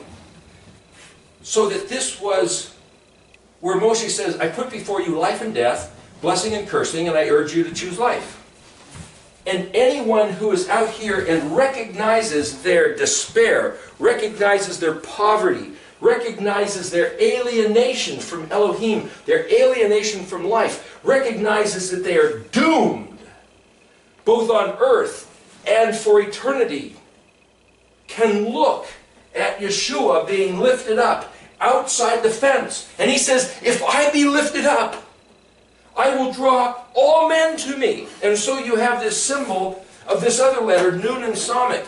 Samech is a trellis, a support system, and the letter Nun, as being the letter of life, like a serpentine shape, is the letter Nun. So this is the symbol of the thing that we use in the Erectology. You'll see it right there on the Erectology website. Nun Samech. The letter of life, the letter of support, the life support system. The letters of the alphabet, life support. If I be lifted up, I will draw all men unto me. In the same way Moshe lifted up the serpent in the wilderness, that all who looked at that were healed from the bitings of the vipers. It's all these types in the same pictures of the alphabet letters. This is like Pesach, then this is like unleavened bread. Kaf is the first letter of the word kidney, which is like this filter. Lamed is the first letter of the word heart. Lamed bet, which is the pump. So you have this pump and this filter. You've got the teaching and the learning. You've got the straining through of figuring out what's being said. The second day, unleavened bread, separate leaven from leaven. The first day, separating light from dark. The second day of creation, separating water from water, with a firmament in between. With this, there's all these types of the 7 days and the 7 festivals, with the pieces of the Mishkan built right through here. The other interesting thing about Het Tet Yod, like Bet Gimel Dalet is a word that means to conceal in some kind of cloak. Hey Vav Zion has to do with, behold this thing, look at this here. There's no word spelled Hey Vav Zion, but this type of, you read it this way and that way. You have to think about this. So if somebody says, you're making stuff up, it's like, that's right, I'm making stuff up. But look at the letters. You can make stuff up too, because they're pictures, and the letters that are spelled in Hebrew, go look at the dictionary. Just work with those 3 letters. Look at all the words spelled with those 3 letters. Look at the words spelled with those letters, and just think about the language. Just think about the language. Then there's a word spelled Het Tet. It's the word sin. There's a word spelled Het Tet Aleph. And then if you notice, quite often, the aleph, which is an Aramaic form suffix, can be taken off for other suffixes put on, such as the suffix of the yod. Het Tet Yod would mean my Het Tet. Het Tet Aleph, you look in the dictionary and it means sin. So Het Tet Yod can mean my sin. It also means sin offering. Het Tet Yod could mean my sin offering. It also means to incur guilt. So I can say, well, I incurred guilt because of my sin. But then I can also say, well, what is a sin offering? A sin offering incurs my guilt, because that's what a sin offering is. And then it also means to cleanse. My sin offering incurs my guilt so that I can be cleansed. That word Het Tet Aleph, Het Tet Yod, also means to find favor. Okay, then the spelling of the Hebrew word Het Tet Yod can mean I incurred guilt because of my sin, so this is my sin offering to cleanse me so that I can find favor. But we just determined that that is this guy who came down from here. There is the writing, the script, the scripture that claims that Yeshua is my sin offering. I can find no verse in the Bible that says so, but here it is in the first 10 letters of the Hebrew alphabet. That one that Pilate described, behold this man, and threw him in the tomb, is my sin offering to cleanse me so that I can find favor, just like the red heifer sacrifice cleanse somebody, decontaminate them so that they could enter the kingdom. He is lifted up outside the fence so that we can enter cleansed and find favor. And the first thing we do inside the fence is read the Torah. Kaf Lamed. The authority of the lines of instruction. This is an open hand. If you put it this way, you can see like fingers or lines. It's the written lines of instructions of the Ketubah. Kaf, Tav, Vav, Bet, Hey. Ketubah. The writings. Lamed, authority, shepherd staff. The authority of the teachings of the Torah, soon as you come in, and it lines up with like the festival of unleavened bread, which we are in the midst of this week, which is separating leaven from unleavened, where you step into the kingdom and say, now that I'm in here, how do I process the instructions and learn how to live in the kingdom? You can't learn outside the kingdom. You're in darkness and death.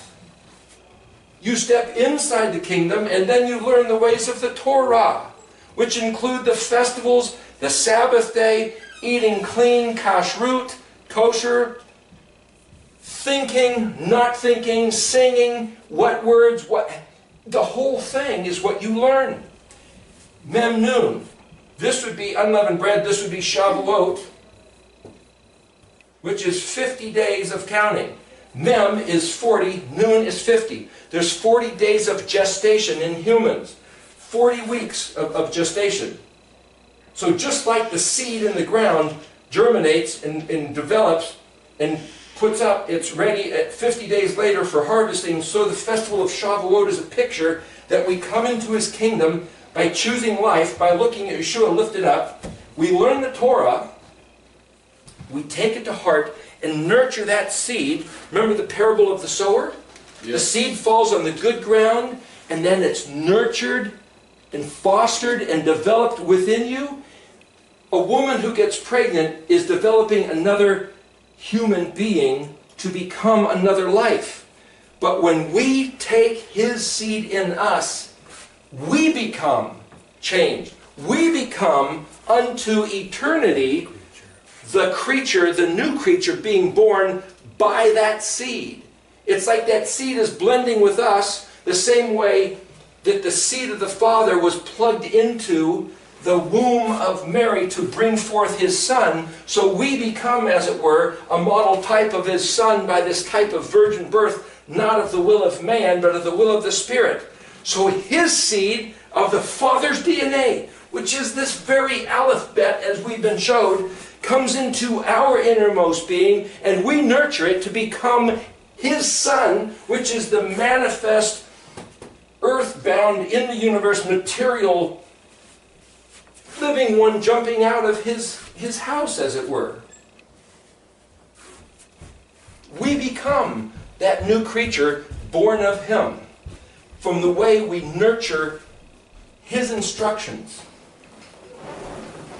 This word nun samic is nun samic, which means to be tested, to be tried, to experiment, so then we will be proven, we will be taught and exercised.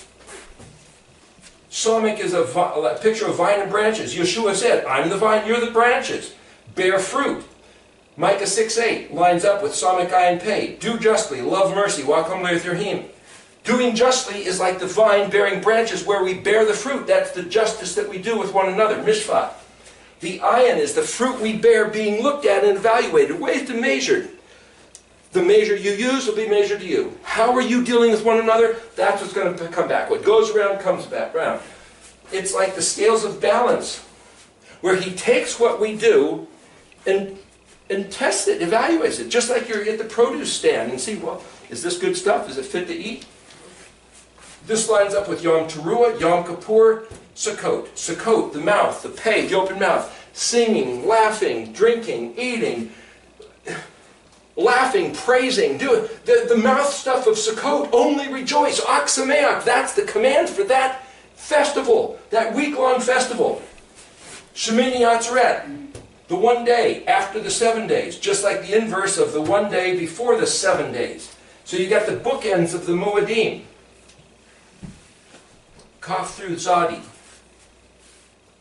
When Yeshua, after, these are in groups of 3, Kaf Lamed, Memnun, Samic ayin pei, Spring Feast, Shavuot, Spring Feast being those 3, Pesach, unleavened bread. There's these different ways that they fit together. and then he resurrected, and then he rose up. So this is not a kuf, our letter Q. It's a picture of rising up, this mushroom shape. He rose up unto the heavens. There's like the mushroom, the stem and the crown, like the lamp. He rose up and spread out, pillar of fire, pillar of smoke. And the angels, the Melachim, stand there saying, hey, you disciples, what are you looking at? He's going to come back the same way, you know? He's going to gather all his friends. There's a picture in Revelation 19.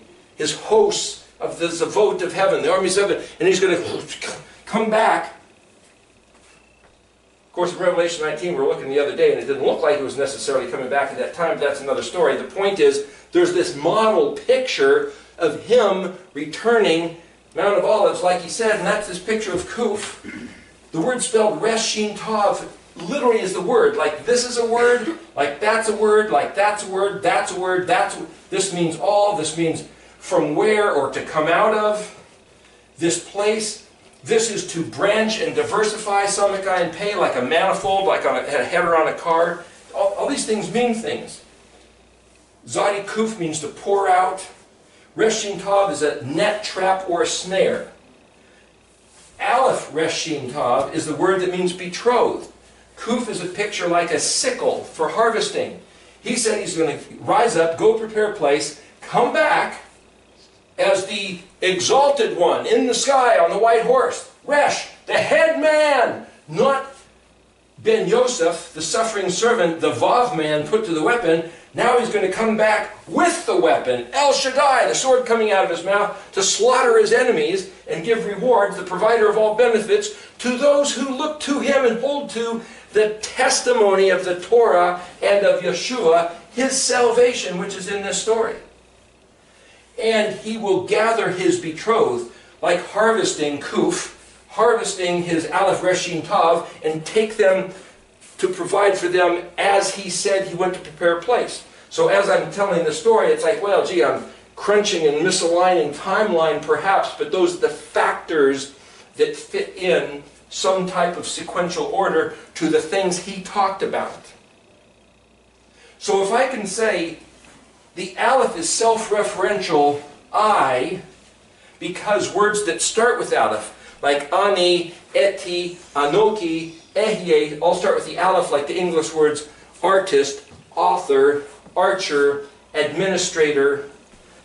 A thing, self-referential, the guy with the big idea, the plan. As I have planned, Tav, so shall it be. Aleph Tav. This is the plan. I'm going to come down there, and this is going to happen, but don't blame anybody. I did it myself. This section right here fits, well, this plus this, fits with all the Moedim. That's the heart of the matter, and the testimony of the word Ayin Dalet, witness, treasure. It's like this treasure box of all his stuff, his concerns, those things which are all about him, and Resh Shin Tav is what's coming later. But this is also a picture of Israel. Israel, who is his people, defied him, blew off the government, was thrown into captivity.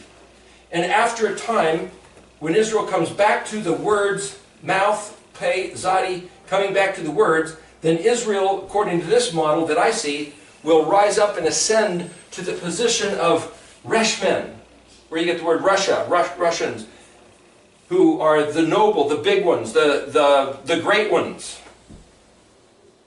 and rule with El Shaddai, as it were, the teeth and fire, as promised by the covenant. So I could say, gosh, this is a story of Israel? This is a story of all humanity? This is a story of the earth? This is a story of Yeshua? This is proving that Yeshua is the Messiah? But is he deity? If this is self-referential, I will do this, it's coming from the other side of heaven, but Yeshua is in bet form. So if Yeshua is in the form of bet, human matter, and he says, do not worship any form, any image, a male or female, a lizard, a fish, a bird, or a man, then my question, should we worship Yeshua as God? Should we say, Jesus Christ is my God? Should we worship Yeshua as Elohim? What did he tell us, and why does he leave us so confused? I can believe that he is Mashiach. The word Shin Yod Chet means communication. This is a communication. Mem Shin is the word mush, Mem Shin, mush, and where we get the word mushy, which is to feel or touch. So he came down here, we can feel and touch in human form this communication. But then I have to be real careful. What did the Christian church say? What do the Jews say? What does the Muslims say? They say, hey, how can you guys worship a man as God? Did he ever claim to be Son of God? Did he ever claim that we should worship him as God? Did he ever say, here I am, worship me as your God? I don't recall him saying that.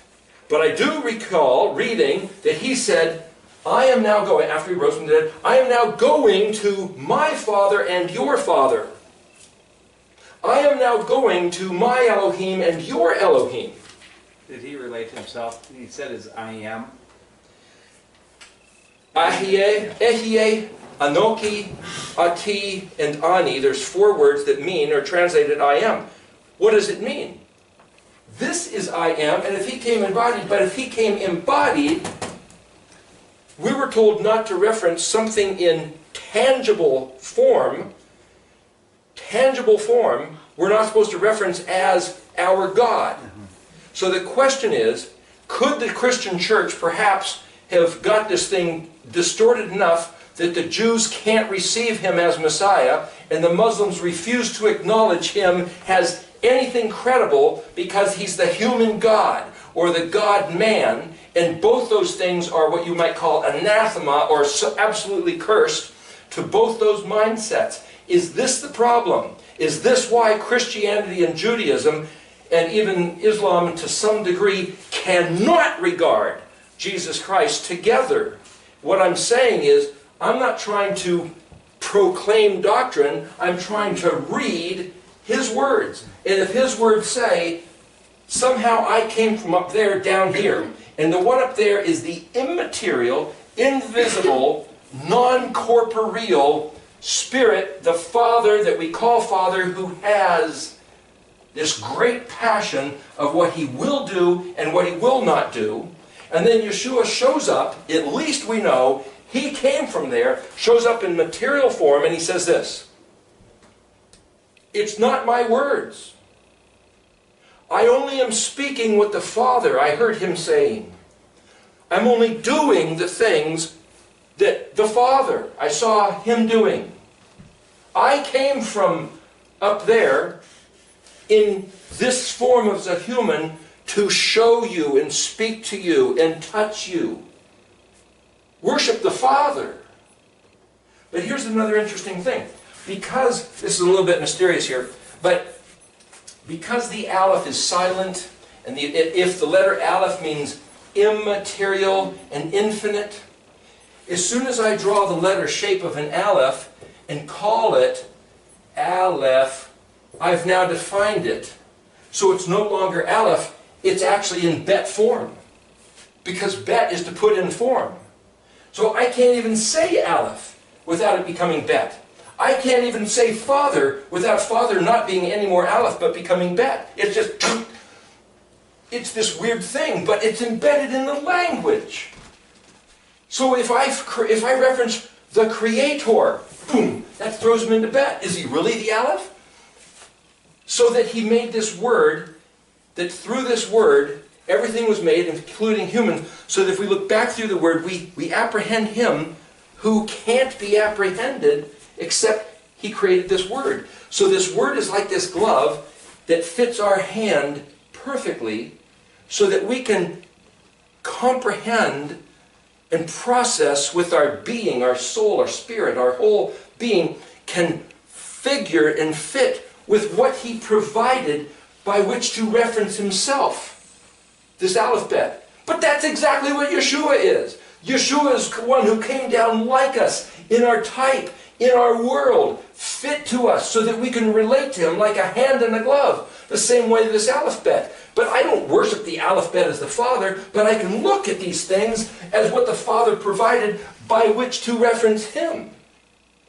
And if that's the nature of the problem between the Christians and the Jews. And I'll throw Islam in there, though I don't know about Islam, I've never studied it, but I have a heart to think that, forget Islam as a religion, the people that are of the progeny of Ishmael and perhaps even Esau, if they are people that want to relate to the Heavenly Father, then they are sons of Abraham, and that somehow they have an access to this the same way any other son of Abraham. And Abraham didn't just have Isaac and Ishmael, but he had half a dozen other kids with Keturah. Where do those guys fit in? Whole other story. I'm just saying, any human on the face of the earth, as far as I can tell, has access to these promises to answer that question, not because you can trace your DNA, but because you choose life. Because Yeshua was lifted up and said, come all who will. And then as soon as you choose the life of His kingdom, learn the Torah. The barbecue grill was right inside the fence. Take it to heart. Do what He said. And in community, you will eat the fruit of your labors, together with the hope set before you of the resurrection, the restoration as His people, as per the terms of the covenant, what He says right there in Deuteronomy 30 and Jeremiah 31, and what was it, Ezekiel from chapters like 20 to 37 at least, and in Hosea, and numerous other places. Okay, yes, you were trying to say something. You got a text. I got a text? Yes. From Warren and Dave.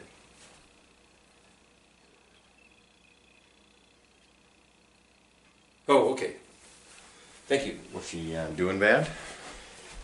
Yeah, she's not doing so good. Okay. My wife's daughter is requesting prayer. Yahweh, please help Kim. Liver failure, taken to the hospital. Looks like. She's had a rough life.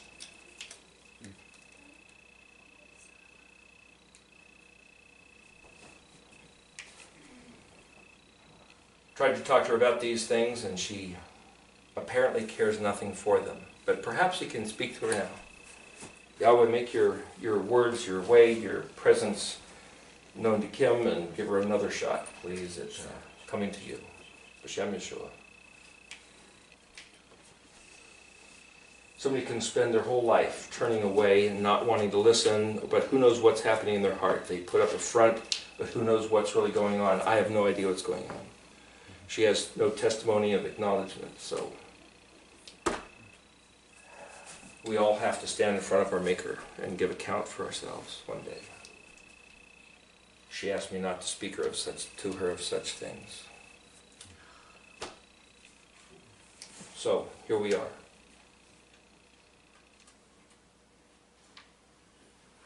We got to make every minute count, every moment. Pondering His stuff is a valuable moment.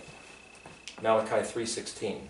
And those who feared Yahweh had a regard with reverence of His, what He has made evident. That's the word Yirah, Yod Resh Aleph Hey. What He has made evident and perceptible.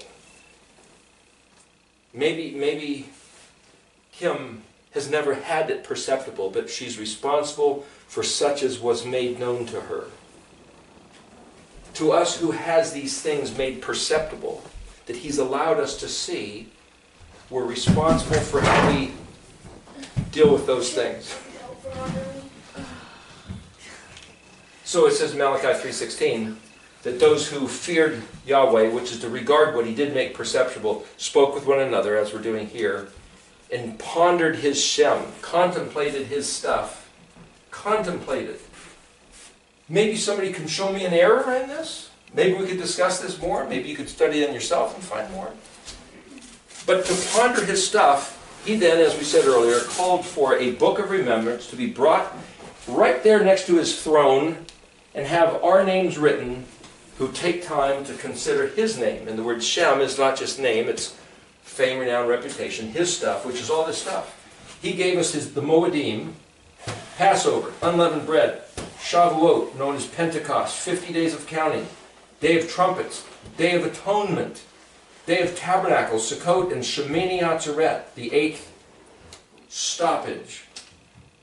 He gave us those matters as the walking path, to walk with Him, to contemplate His name. Somehow His name is in these festivals. Somehow He is these festivals, because this is Him, and Yeshua embodied all these things. And so those people who think they love Yeshua, I would think they should recognize that these festivals are Him. He's composed of these festivals because He designed it that way. It's His word, His adornment, His moedi. This is all His stuff. How then can anybody who loves Jesus despise or care nothing for these matters? I don't get it. But I'm not going to criticize anybody. I'm just going to suggest that perhaps they don't see the same thing. Resh Aleph Hey, they just don't see it. I'm not going to blame anybody. I'm not going to say anybody who's going to hell. But I will declare these words, because they look like the words of truth. And he said that we should make these words well clarified. So that's what this is about, trying to clarify these matters. Yep. I'm just, sitting here swimming, and I just go to the question, what do pastors learn in seminary for 4 years when you just explained so much in just an hour and a half that I've never, what do pastors learn when they're learning Hebrew or they're learning all this stuff? I have no idea. And it just amazes me, what I could have been learning for 30 years, under pastors and in, churches and stuff like that. Well, you'll kind of know this. One of the things that stuck out to me the other day is what you say the UN has America listed. As pagan. That's The our religion. official American religion is pagan. Sure. Yes. This is just where you start. This is like learning to count, so you can do arithmetic, so you can do calculus, so you can do trigonometry, and Yeah. knowing the letters and knowing the Moedim and saying Mashiach in the alphabet. That's just the starting of the study. Yeah. Everything else is then looking at what did he write and what does that mean and what should we do and how should we take heart. And so as we studied earlier today, Ed Adin Ve'adnin Ve'peleg Adin. Remember? Translated 3.5 years? Or we could take it as, take heart. He's going to restore his language so that we can be victorious and everything will resprout with the vitality of life according to as he promised. And yet, we're told that same passage means, oh, there's going to be 3.5 years of tribulation. How exciting. It's like, it's so, he has this for his people, but this other thing, I don't know if there's a double for those that, because I was trying to tell you though, it's like the negative thoughts we have or the worries and the fears is almost like saying, almost like they did it Bad coming report. out of Egypt. Yeah. Are you just We going to bring create- us out here to die? Well, it's very almost an interesting when you were insult. covering the Exodus and the generation dying off, because very recently I felt like the Lord told me that there is a generation that will not outlive their parents during this time. And I guess I can't explain it fully, but that it's going to happen again. That there's a generation that will not outlive their parents, or to their parents' age. They'll die younger. It's happening already. Excuse me? Oh yeah. It's happening. Where my wife's parents will not live to their parents' age. Right. So, and I thought that was this was probably 6 months ago that I really felt like God was trying to tell me something in that area. So then you could say why, and does that mean everybody? Is there some way around? Or, there's more to the story. Yeah. That's a Right, slice right, of a right. thing. Exactly. Anyway, you still recording, or? Yeah. Got anything else? Oh no, does anybody else want to say anything to put on tape? This is going up around the world for the internet, right?